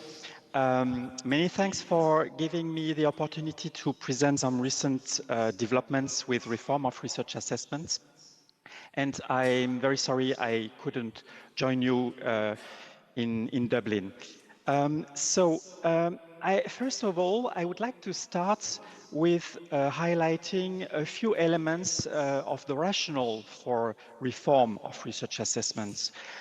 First, the research process is changing, evolving quite rapidly, becoming digital with a diversity of research outputs. So not anymore only publications, but also research data, research softwares, etc., protocols. It is also becoming more collaborative and open with the mainstreaming of open science practices. This is a first strong element for the rationale of reforming. The second is that, and this was highlighted earlier this morning, to address the current challenges, and in particular societal challenges, there is a need for more collaborative and more interdisciplinary research, with here again a strong diversity of outputs and the need to engage in particular with society. Still, the current assessment system is very much a system that favors competition and that is based on publications in high profile in journals that are with high journal impact factors. And we see some inappropriate uses of some journal and publication metrics in order to assess the quality and the impact of research. Furthermore, it is important that we have a system that supports in the best way possible the quality of research, and that contributes to an attractive research environment. And for this, we need both a system change, but also some cultural change, and thereby the importance of involving all stakeholders, from universities to research funders, and at the core, at the center, researchers that are the subject of the assessment in particular. So for these reasons, the reform of research assessment is a priority of the era, the new era. And it is actually one of the actions, as was pointed earlier this morning, one of the ERA actions, Action 3.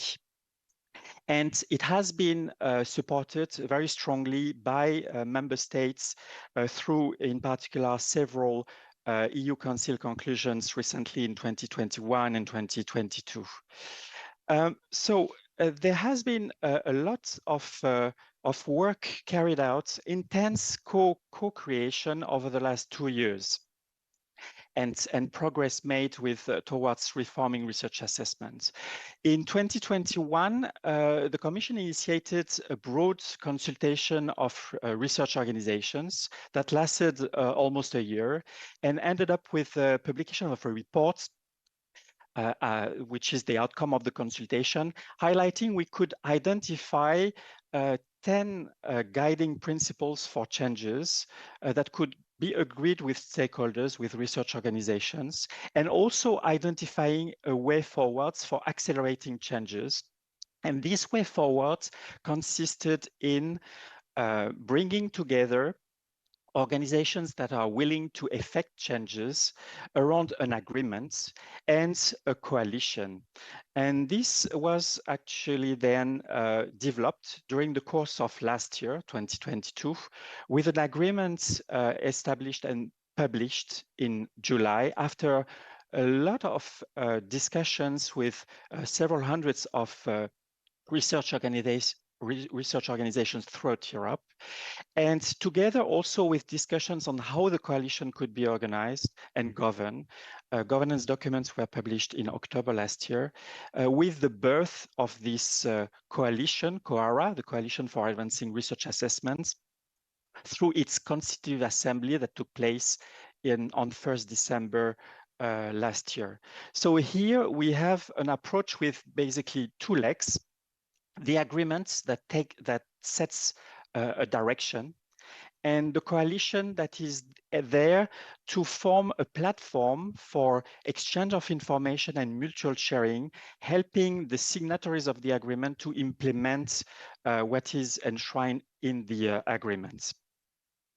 And so what is the vision and what is the core elements of this agreement?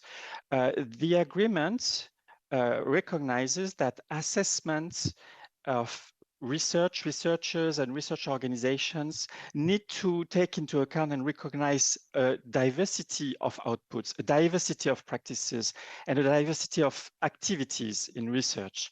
And this in order to maximize the quality and the impact of research.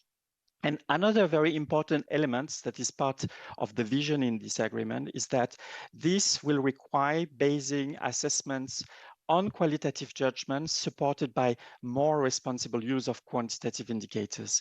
The agreement is structured first with 10 guiding principles as were identified during the consultation in 2021. And it goes further than only principles. It goes into commitments, 10 commitments for changes that correspond to actions that can be effectively implemented. And most importantly, it also highlights a time frame for implementation, which sets first the requirement to engage into changes of criteria and processes in the signatory organizations by the end of the first year after signing the agreement. And then within 5 years after signature, to have been through a full cycle of reform, of changes. As of today, there are now close to 500 signatories of these agreements from 41 countries. I think important to point here that we see that half of the members of CHARM EU are signatories of the agreement, and more generally, about a third of the members of European University Alliances have signed the agreement. Second point I like to make here is the fact that as was intended, as was designed, the signatories are covering a broad range of organizations, not only universities, but also research centers, research infrastructures, public and private funders, academies, learned societies, researchers' organizations, agencies that are involved in assessments, and other relevant non-for-profit organizations when needed. Amongst these close to 500 signatories of the agreement, over 420 have already joined formally the coalition COARA. With 2 slides, I would like to highlight now the next steps and also the Commission role in these next steps. First of all, most importantly, it is now time for the signatories to implement the commitments that are enshrined in the agreements. And as I said earlier, there is a time frame set for that. It is expected that the process of analyzing and identifying what can and needs to be reformed in terms of criteria and processes in each institution takes place during the first year after signature. So for the first signatories by the end of this year, and with a full cycle of changes implemented by the end of 2027, so 5 years after the signature of the agreement for the first signatories. To help the signatories in implementing changes and to offer a space for exchange and discussion, COARA will launch, hopefully still this month, a call for proposals for working groups. The COARA is expected mainly to operate through working groups that will address topics decided by the members. That could be, for example, bias in peer review or responsible use of indicators in certain contexts, etc. And there are many topics that can be thought through. So having working groups as communities of practice, identifying good practices, if not best practices, recommendations, etc., helping the members to implement their commitments. Another important step beyond the setting of this call for working groups and the identification of the groups and the start of these groups is securing funding for the coalition operation. And the Secretariat is actively working on this currently.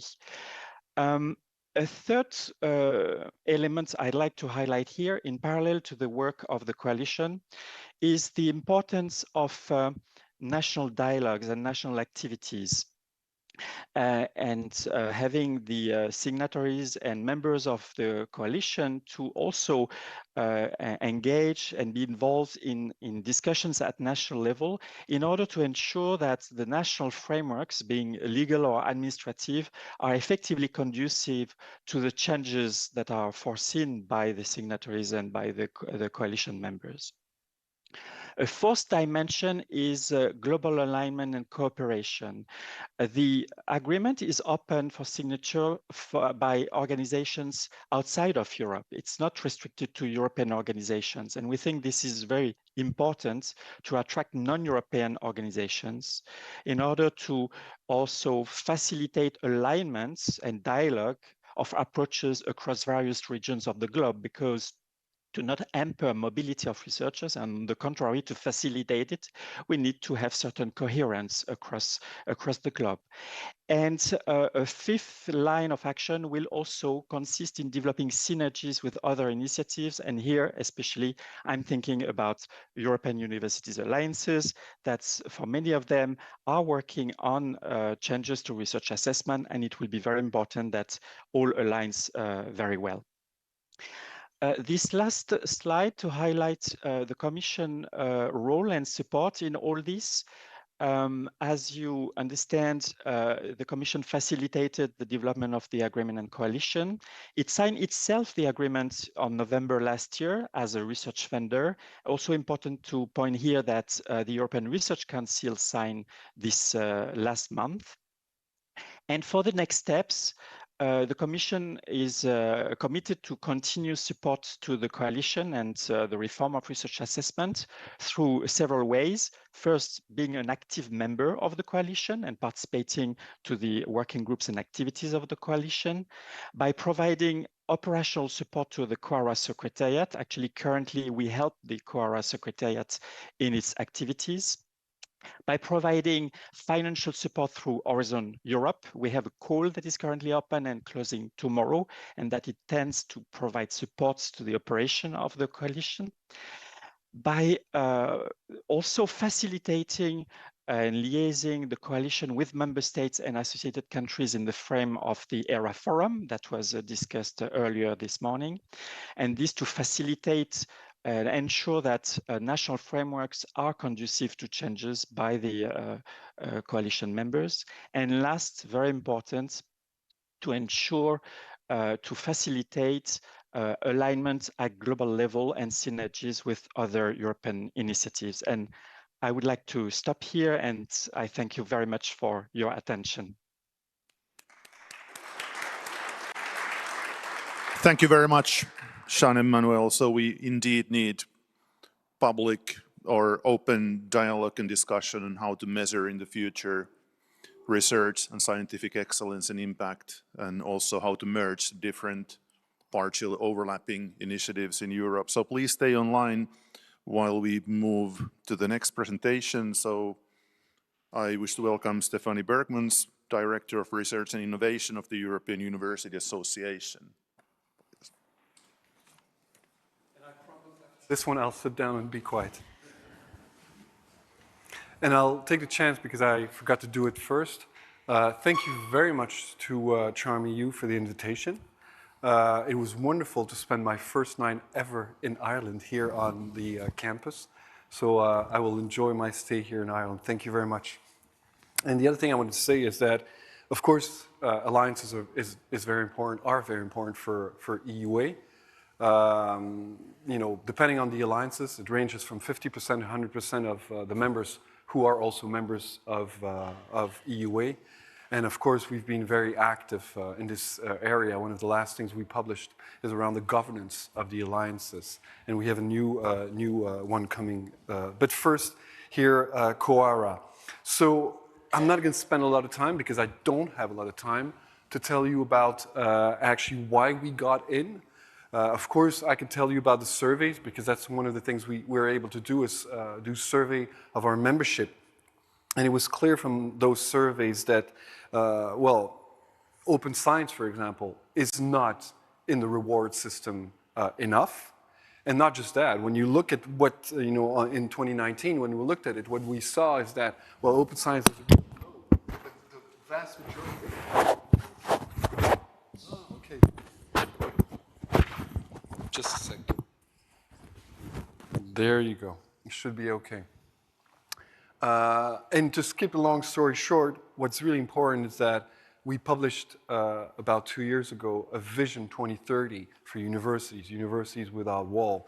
And in there is clearly stated that one of the 3 key actions to achieve this vision for 2030 is actually the need for a reform of not just research assessment, because I insist on this, but on career assessment within universities. So for us, it was a given when the European Commission approached us that EUA would be involved with Science Europe and the Commission and Karen Strooband in a drafting team to draft this agreement. What I want to do with this slide is insist on the fact that we didn't do this on our own. It was a true co-creation process, and one that's a good example of what I think is we could achieve with ERA. So yes, with the help of the Commission, Science Europe, EUA, and Karen Strooband, we drafted. But we didn't do that on our own. We worked with a core group of 20 organizations, umbrella organizations, including other university associations. We had 6 meetings with them from January or February to July. We also had a stakeholder assembly. We had 4 meetings last year with this stakeholder assembly with more than 300 organizations also involved. And in addition, as mentioned by Emmanuel, there was this link with the reform where member states were also able to input. So that led to the final agreement that was published, as Emmanuel mentioned, in July. So that's really important. For us, our aim was really, we were convinced, and we are convinced, that universities are needed to bring about the change. So for us, what's really important was, I think we ticked all the boxes so far, to have the universities actively involved in the reform of research assessment. It means also that they need to make informed decisions. That's why, for example, we held last year a series of 4 webinars for our membership.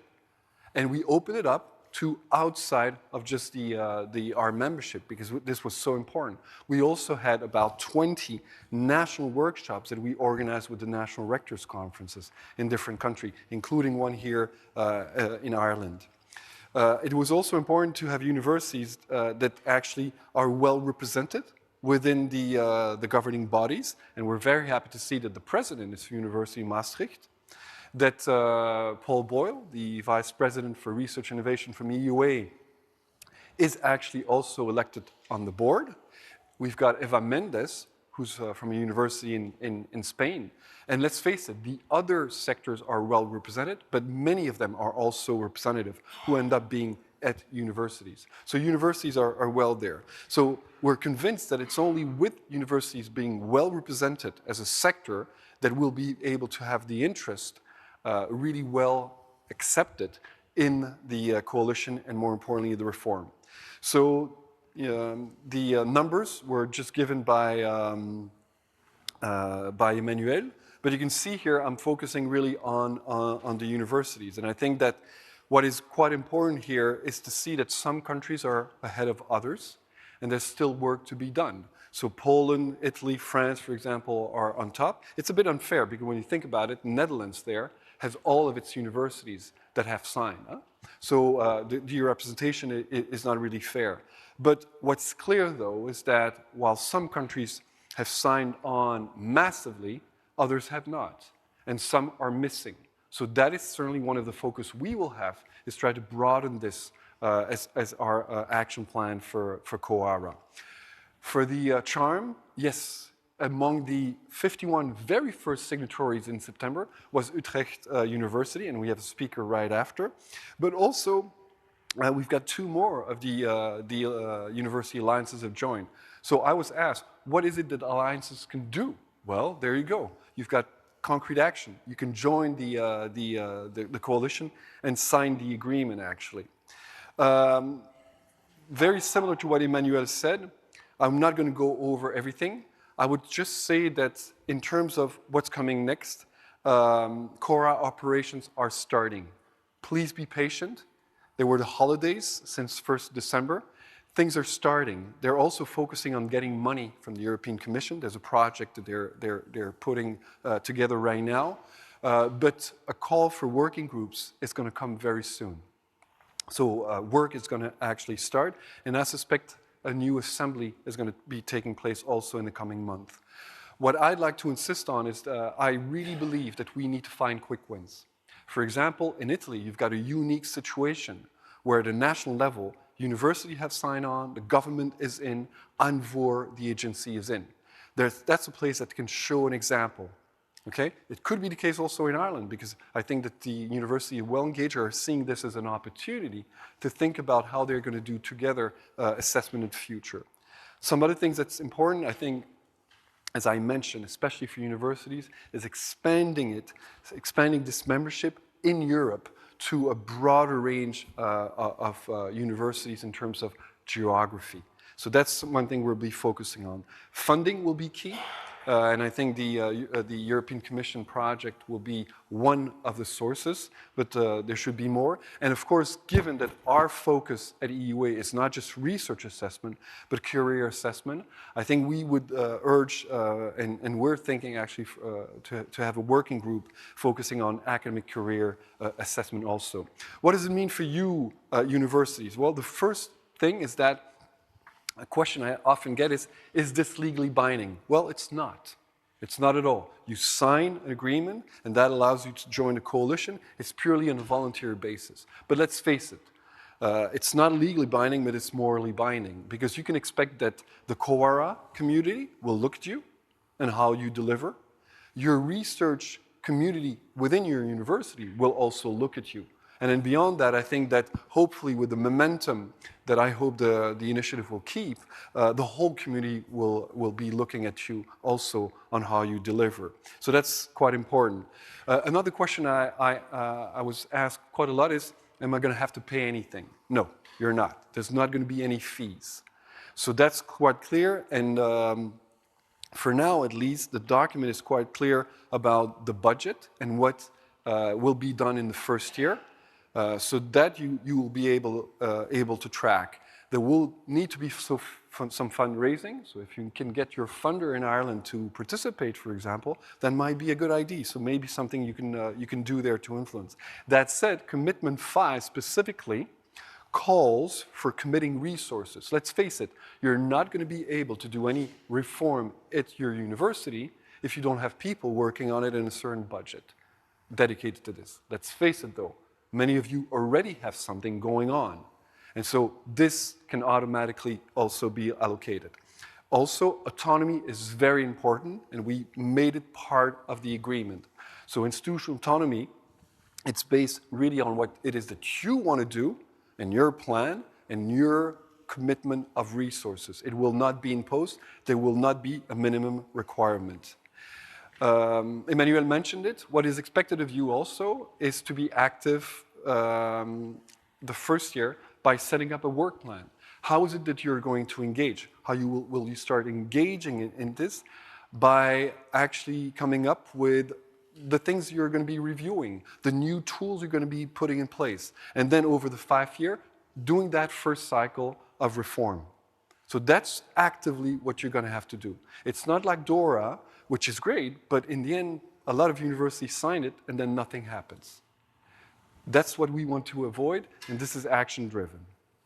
So the last thing is, we will do the same. We're starting our work plan for EUA that will focus on supporting our members, both those that are in the coalition, but also those that are not in COARA. So we want to make sure that all of them are, if not engaged, at least informed of what's happening.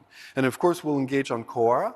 As I said, we might be leading a working group. We'll definitely, as soon as the call is out, see what the call is like, and we'll be acting upon that. We will continue to work around ERA and all policy developments, of course, around the research assessment, not just Action 3.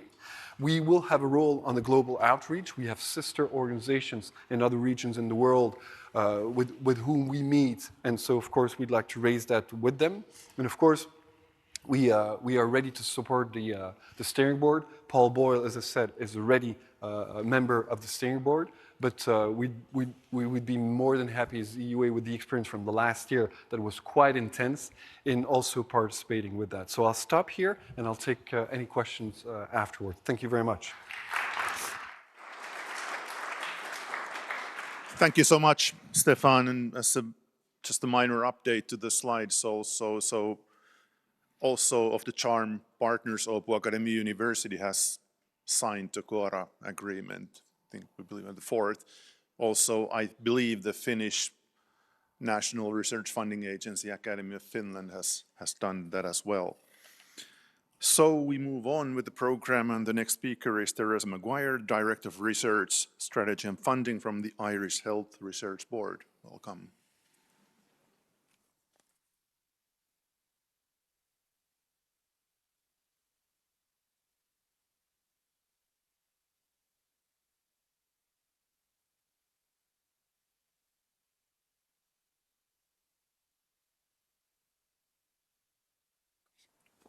Thanks very much. Good afternoon, everybody. Delighted to be here. Learned an awful lot this morning. My name is Teresa Maguire, and I'm from the Health Research Board in Ireland.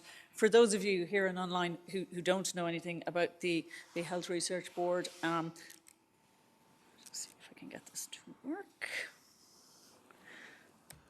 There we go. Use this. That just sets out what our mission is. One point I'd mention, so we're a health research funder. 20 years ago, if I was standing here, I'd be saying that we're a health research funder, but actually if I was showing you what we funded, it would essentially be basic research, biomedical, applied biomedical, translational. This will have relevance hopefully later on as we're talking about research assessment and the importance of it and the relevance of it. Today, because of a number of changes in the Irish landscape, not least a seminal report back in 2002 called Making Knowledge Work for Health, and the fact that we're funded by the Ministry for Health and the establishment of other funding agencies in our landscape, not least Science Foundation Ireland. Long story short, our remit was changed and we got more funding for that, but we really face more, I suppose we kind of like the two-headed or the two-faced God, Janus. We're looking into the academic system as our research performing organisation, looking at skills, capacity, infrastructure, capability, but we're also looking to our health system, both at a policy level, to our ministry, and also to our healthcare delivery system, whether that be hospitals, primary care, or social care as it is here in Ireland. So that just gives you a sense of where we sit in the landscape. The reason I mention that is, I suppose, I was reflecting that at that point in time, I suppose, you know, you could say, well, we'll change our logo, we'll change our corporate documents, we changed our board. But actually, as somebody who's been in the organisation for 20 years, the whole issue of research assessment resonates with me, because basically what we had to do was say, what are we doing? What have we done before that isn't fit for purpose? Who are our new communities? Who are the new actors we need to work with? How will we judge excellence and relevance and impact? What are our assessment processes to do that? And what are our skills and our capabilities in-house for doing that also? So I suppose a lot of what I'll touch on in terms of my reflections in relation to the relevance and impact of the research, the reform of research assessment agenda. We're a member of Science Europe. A very happy, engaged member of Science Europe, and felt really, really engaged and positive about the process in terms of drafting the agreement, and very much had a strong voice at the table. I think we're also the first funding agency to sign up to the COARA agreement in Ireland. And so I've talked about we changed quite fundamentally and had to change and look at what we were doing and how we were doing it, and really look up, look out, learn from others. That has been helpful, and I think is a good starting point when we're having a conversation about both the ERA actions and also the reform of research assessment. If you're insular, if you're fearful, if you're risk averse, if you're not in a mindset to learn from others, I can understand why the change in deliberations can feel quite unsettling. Our organisation changed, but actually the research system all around us is constantly changing, and it has changed a lot. My reflections would be that it's more complex and multifaceted, with way more actors than I ever remember 20 years ago. It's much more ambitious, it's much more outward looking and more collaborative, and needs to be more collaborative than ever, for lots of different reasons, as I've outlined on the slides. Research funding now is expected to provide solutions to problems facing governments and societies, both nationally and globally, and perhaps even going another step further into taking steps towards putting those solutions in action. So certainly a big change into the whole research system, the evidence system, evidence support system, which is different, connected but different, as we found during COVID, the data infrastructure system and the ability to share across organisations and borders, and the whole move into implementation science and implementation research. So a lot has changed. I don't need to remind anybody that the economic constraints on public funding are multiplied in recent years through various different crises and so on, and that has meant that there are increased political demands to measure impact, to demonstrate value of the investments in research. And for us, and I think for many of us in the room, assessment is one of the most fundamental and significant processes that is a thread that flows through all of that. It encompasses everything from what are your goals, what do you value, what do you want, what would success look like, how do you measure that, what budgets do you assign to it, how do you select awards, how do you track them, and how can you support career development and capacity building. So when you think about it like that, I suppose I'm just trying to set the scene that I think actually not being involved in these discussions and learning from one another seems counterintuitive. In terms of relevance to a funder, and I know most of the morning has focused on universities and it's been really, really interesting. From a funder's perspective, I suppose I just put like what are the things that both in terms of our funder, our Department of Health, government more broadly, our board, our Audit and Risk Committee, our public, our research performers, what are all of the things that you're trying to, I suppose, strike a balance on? Well, we want to focus on quality and excellence. We can have lots of discussions about what that means and how we measure it. We want to incentivise diverse career progression, as we've heard here this morning. We want to have appropriate measures for assessing researchers, whether they're as individuals or as teams. And I think in any organisation, not just in education or research, it's always a challenge for organisations. How do you acknowledge, support and reward the work of teams over individuals? For us, we're constantly trying to set ourselves up to ensure that we bridge the evidence to practice gap in that space that we found. We want to reward and recognise a broad range of outputs. Transparency and trust is key. We've got really, really good evidence about trust in health research of our public. That was really, really helpful during the COVID crisis. But we want to work hard to retain that and maintain it and grow it. And many of the other issues that I've listed here in terms of open science agenda, the EDI agenda, reducing burden for all parties across the funding or the research assessment lifecycle. That includes members of my own team. That includes applicants, it includes the research offices, it includes those managing contracts, it includes peer reviewers in the process. But on the other hand, ensuring, as my board reminds me often, that our systems and processes have to be sufficiently robust to safeguard public funds. And also then to demonstrate impact and support the case for more research funding. So there's a lot in that. It sounds again really obvious when you list it as bullet points, but it's, you know, I could preface all those bullet points by going on the one hand, but on the other hand, but I'm not. At the end of the day, we have to try and find our way through that and hit the right balance. I've just given an example in terms of being a signatory to COARA and our interest in this space is, I mean, we're a member of the DORA Funders Forum and we've been involved in some of the pilots on narrative-based CVs and so on. We routinely run unconscious bias training for staff and reviewers. We've adapted all of our rating scales to ensure that we have more qualitative information in there.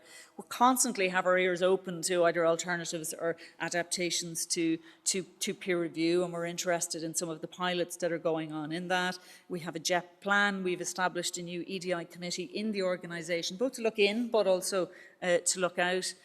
We're the only funder, public funder of clinical trials in Ireland, so we put a lot of effort into promoting inclusion in those research protocols to make sure that they are representative of our societies and that they do bring in ethnic minorities, hard-to-reach groups and so on.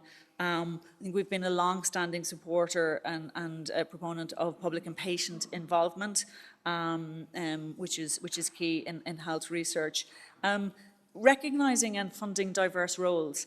I think we're sometimes a bit of an outlier in the kind of national landscape, and I know certainly with the formation of our new department and so on, explaining that actually it's not just university scales that we need to pay on, that we actually are trying to embed research roles within our healthcare system, and then we also have hybrid roles that span those. We also have now clinical trial support roles.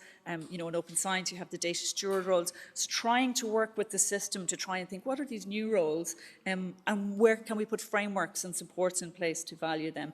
Fair and open data has been mentioned already, and I won't repeat that other than they are absolutely key for us in the Health Research Board, and we have our own HRB open research platform where people can publish on it. I'm not going to touch on this slide, they're for you to take away, but just again to see some of the groups that we've been involved in, EVER, Research on Research Forum. In terms of outputs, we use what is called the Buxton Haney payback framework, and that has 16 different categories of looking at diverse outputs, outcomes, and impacts, and we think this is really, really key. It's hugely relevant in the health and social care area, but I'm sure it's equally transferable across other areas. We're spending a lot of time at the moment, fueled by the reform of research assessment agenda, looking at our evaluation strategy and plan. What are we measuring? When are we measuring it? What matters to us? What are we measuring or what are we collecting? Doing a data audit that we don't actually need. That is burdensome on people, but also we're not using it, and are we missing things that we should be? And it's hard to do that in the absence of thinking about these broader issues. So I think, you know, a message within our organisation is absolutely we're committed to the burden and the bureaucracy discussion also, but actually the umbrella for us for doing that is actually the reform of research assessment agenda, because we feel that actually one without looking in that broader picture doesn't make any sense whatsoever, and we're looking to streamline reporting processes, etc., which brings us into the whole importance of identifiers, both unique grant reps, ORCIDs, and so on. So you can start to see that one thing begets the other, and it's like layers of an onion. In terms of impact, why are we doing this? Why are we spending time on it? Well, I think I've shown that actually, depending on what you do, as an actor of government and as a funder with huge responsibility, you constantly have to look at, is what we're doing fit for purpose? Are new things happening out there? Can we learn for others? Can we do things better? Are we achieving the impact that we want to achieve? So I think in sort of my summing up at the end of the session, or maybe leaving a few points, I would say there's huge potential for, and there's definitely a need for improvements and change in the system, in the research assessment system. A number of people have mentioned the word sustained or sustainability today, and I think that's really, really key. That needs to be part of our thinking from the outright. I think there's no single solution, or we believe there's no single solution. It's not just a magic bullet. It isn't going to be that we're all going to agree one template of a CV or one type of scoring matrix or so on. I don't think that's the case. That's certainly not our expectation in going into it. However, we do believe that working together in the direction of a common goal and with shared principles is definitely the way to go. And I would say our experience in working with alliances like DORA, like other funders forums and so on, and it's similar to what you're finding in the university alliances, is definitely the way to go. What's different here for us and what's really attractive is that it's not just funder to funder, it's funder to funder, it's country to country, it's university to funder, and it's everybody who has a voice and a say in this. So that community, both communities nationally joining together and then national communities working with other national communities. And we're really, really welcome the intent of COARA to host national communities on the project in addition to working groups, because I think that's going to be really, really important. So simplification, harmonisation, coordination, pilots. We're already sitting back and not duplicating some things. We're looking at other funders who actually have pilots in the field on certain of these areas at the moment. And so we're listening and waiting for them. Tools, frameworks, really just a forum for open dialogue and exchange. And my final reflections would be, we're hoping, certainly as a member, working with others, that what we do then will be informed, it'll be proportionate, and it'll be transparent, importantly, and that where we don't do things or we take an alternative approach, there's a rationale for it, and we have the basis of a conversation with people around it. I think it's an evolution, not a revolution, and I hope I've showed you that actually some of these things, certainly we've been working with partners on, similar to what I've heard this morning, really for 10, 15 years. We're building on it, and I think it is an evolution. I don't think it's a case of throwing all metrics out the door, and sometimes the conversation quickly can move to that place. I think it's a case of responsible use of metrics in the appropriate situations. My two final points, I suppose, I'm just going to put out there for, you know, maybe for the panel discussion, which is, I do think there's a tension, both as a public funder and in terms of working with institutions, research performing organisations, where I would say there's a huge focus, and I think it's increased certainly in the 20 years that I've been working in this area, around compliance and accountability.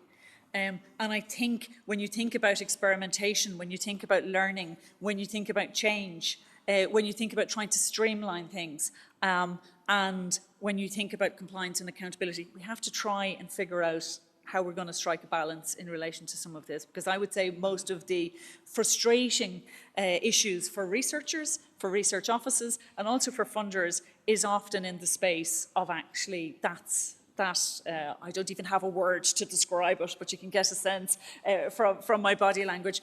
A lot slows down, grinds to a halt, and becomes not transparent in that space. So there's something in that about will our risk appetite get in the way of the reform? And then finally, just to echo some of the points that have been made, this will require time, skills, new roles, and systems, changes to systems, both for higher education institutes, in our case, for our health system, where a lot of the research happens, and indeed for us as a funder and as a small funder, it is time intensive.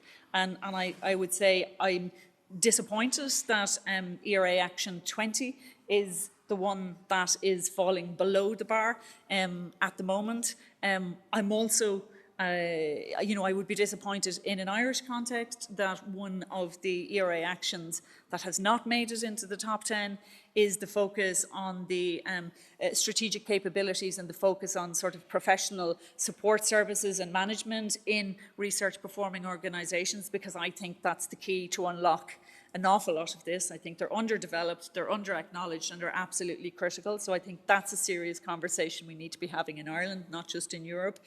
And I think my final point would be, it's very clear already, even from the early discussions, even though COARA doesn't have a focus per se on careers, no matter what conversation we start in COARA, it ends up needing to be joined up and aligned with a conversation around the attractive, sustainable research careers and assessment of, same. So you can't have a conversation about assessment and careers without actually having that. So I would say, certainly from our perspective in COARA, we don't want to duplicate our dots. We want to join our dots, we want to connect our dots, maybe highlight where there are some dots that we're not really getting around the table to discuss, and really those synergies between actions, infrastructure, careers, and research assessment, and funding. Those 4 pillars would be my reflections that we really, really need to get our heads around. Thank you very much. Thank you very much, Teresa, for the inspiring presentation. I think you're right to the point in that we have a number of complex and intertwined processes currently undergoing a dynamic change, and how we as organizations or institutions and networks respond to this is really one of the key questions for our common European future. So the final speaker for this panel session will join us online. So I believe we have Paul Boiselier, the Chair, Recognition and Rewards in Open Science from Utrecht University. Welcome. Thank you very much. Thank you for the invitation. I am Paul Boiselier, Chair of the Recognition and Rewards program that is part of Open Science at Utrecht University. What I'm going to talk about is developments in the Dutch case, the university case, and international perspective.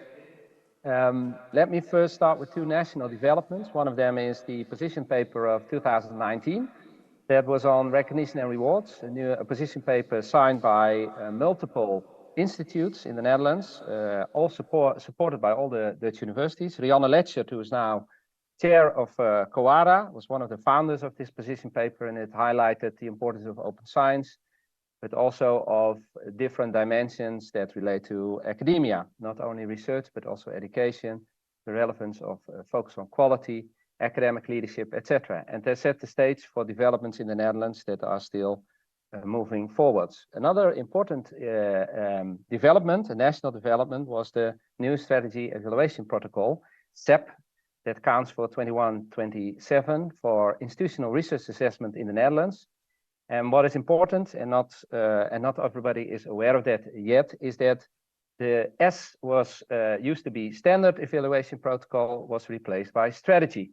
And strategy has 2 meanings. It means context and discipline, specificity, and also strategic choice. So it means that this leaves leeway for strategic choices and also context-specific approaches to research and research assessment. Now, at our university in Utrecht, we have recognition and rewards as part of the Open Science program, and Open Science is part of our strategy, our university strategy. And together with recognition and rewards, there are other domains like public engagement, open access, fair data and software, and recently open education that are part of university strategy towards a better world. Like Sean Emmanuel highlighted, this is also in line with COARA. We signed it as Utrecht University, but again, we fully acknowledge what Sean Emmanuel was saying, that the real challenge is in the implementation and the internalization, how you create the effective implementation. That's part of what we try to do within our university, but also in coalition with other partners in the Netherlands and also on an international level. So we should highlight the importance of the interface between organizations, within organizational developments, within faculties, but also the link with international developments, EU, etc. And this is why COARA is so important, I think.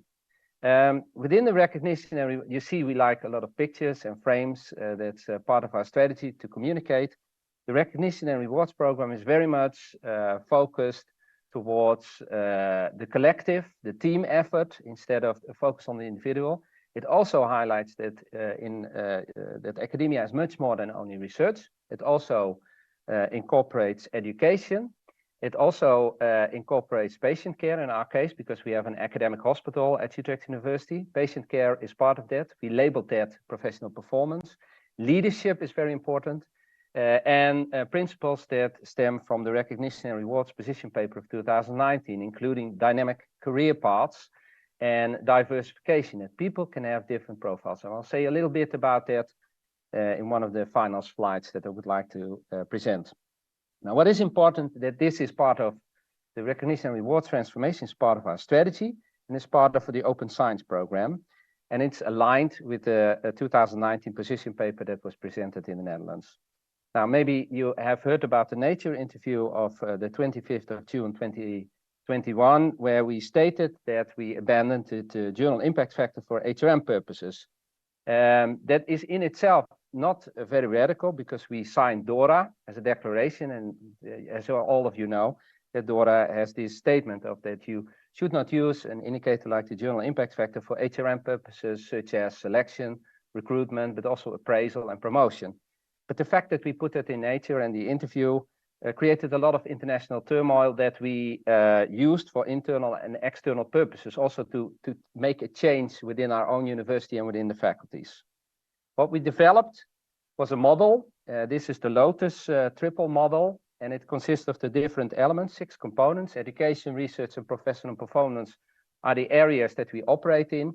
Impact is not only an outcome, but is also a way of working. This also relates to public engagement, to co-creation, knowledge, circulation that we kind of embrace as part of our strategy. And we highlight that this can only be achieved by good academic leadership and team spirit. Now, this is just an overview of how we approached it, linked to our overall strategy in the development national and internationally. So we started with a vision, a mission, and a strategy. And I think it's very important to have a certain dream, a big idea, a belief system that is the basis for vision and mission and strategy. And that resulted also in the program. And it's also linked to an approach that we have applied many years ago that is very much focused on multidisciplinary and interdisciplinary research and education. Now, team spirit is the starting point in our model towards a collective approach. And we state that leadership is extremely important at all levels, hands-on, so managerial, and value-driven. I'll say a little bit about that in a minute.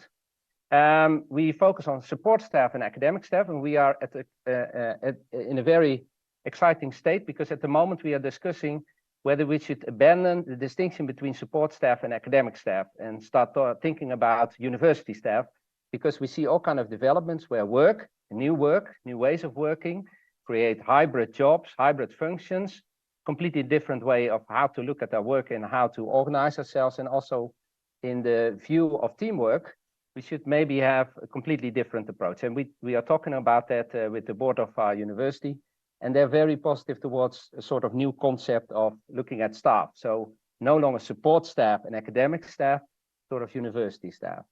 Now, recognition and reward is a culture change in our view, and we see a lot of attention at the moment for career paths, and I'll say a little bit about that.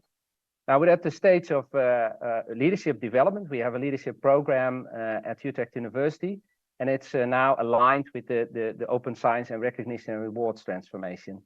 The first one, the U, is more the personal leadership. You and your team is the organizational leadership. This also requires certain managerial skills, competences, knowledge. And the U and the organization is the most at leadership at a strategic level. And we link that to also the recognition and rewards principles to shape open science, but also recognition and rewards. And again, here is finding a balance between the individual and the collective. And I think that was something mentioned by the other presenters as well, that this is going to be a challenge for the next couple of years. Now, to conclude, I have a couple of concrete examples. So part of our Utrecht University approach is to collect and share good practices and best principles, concrete examples, because they can help also others to get inspiration, but also to learn from, and it stimulates also change. One of the examples is recently the academic hospital at Utrecht developed 6 career profiles for researchers with different kind of accents, and it also shows that you can have different tracks for your own development. And it is well developed with the whole system behind it by Rinse Benedictus and colleagues. And it's very thoughtful, and it also is aligned with the diversification and vitalization of career paths. Another tool that was recently developed by the children's hospitals, also part of the academic hospital, is called iProud. It's an app, it's a tool, a digital tool that can be used by individuals to shape their own careers. The interesting thing that I noticed at Utrecht is we started in 2019, 2020 with recognition and rewards, and very much attention was paid to the appraisal and to promotion. So everybody was worried about, okay, how are we going to evaluate, and what does it mean for me in terms of promotion opportunities? And now it has shifted much more towards what kind of profiles, what kind of careers are possible, and what are the career paths. These are already 2 examples of the general hospital and the children's hospital, where the focus is very much on careers and diversification. This is also what the employees value. And this is also an example of one of our other faculties where exactly the same development is occurring, very much focused on career paths, where the deans and the leaders of the faculties, they implement, they allow for experiments, and the experiments are also an inspiration for other faculties and other departments to start piloting. Now, to conclude, alliances, I think, in line with the presenters before me, are extremely important. They're a form of collaborative innovation. They're a basis for a wind of change that is beneficial, I think, to all of us, for academia and societies, so open science. And I think we can learn a lot from each other. Now, this and there is still a lot of work that needs to be done, also within Utrecht University, within different faculties, within different departments. And I hope also to get inspiration from many other universities who will start experimenting and transforming towards a new future. Thank you for your attention.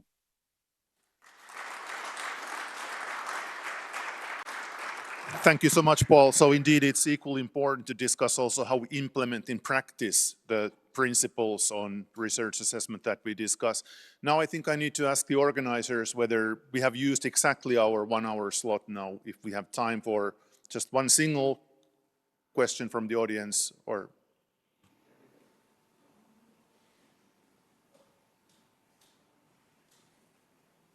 No takers? Okay, then I think if there are no questions, so let's thank Sean and Emmanuel and Therese and Paul and Stefan once again for their great talks, and I wish you a nice lunch break. We will get some instructions, I believe. So thank you.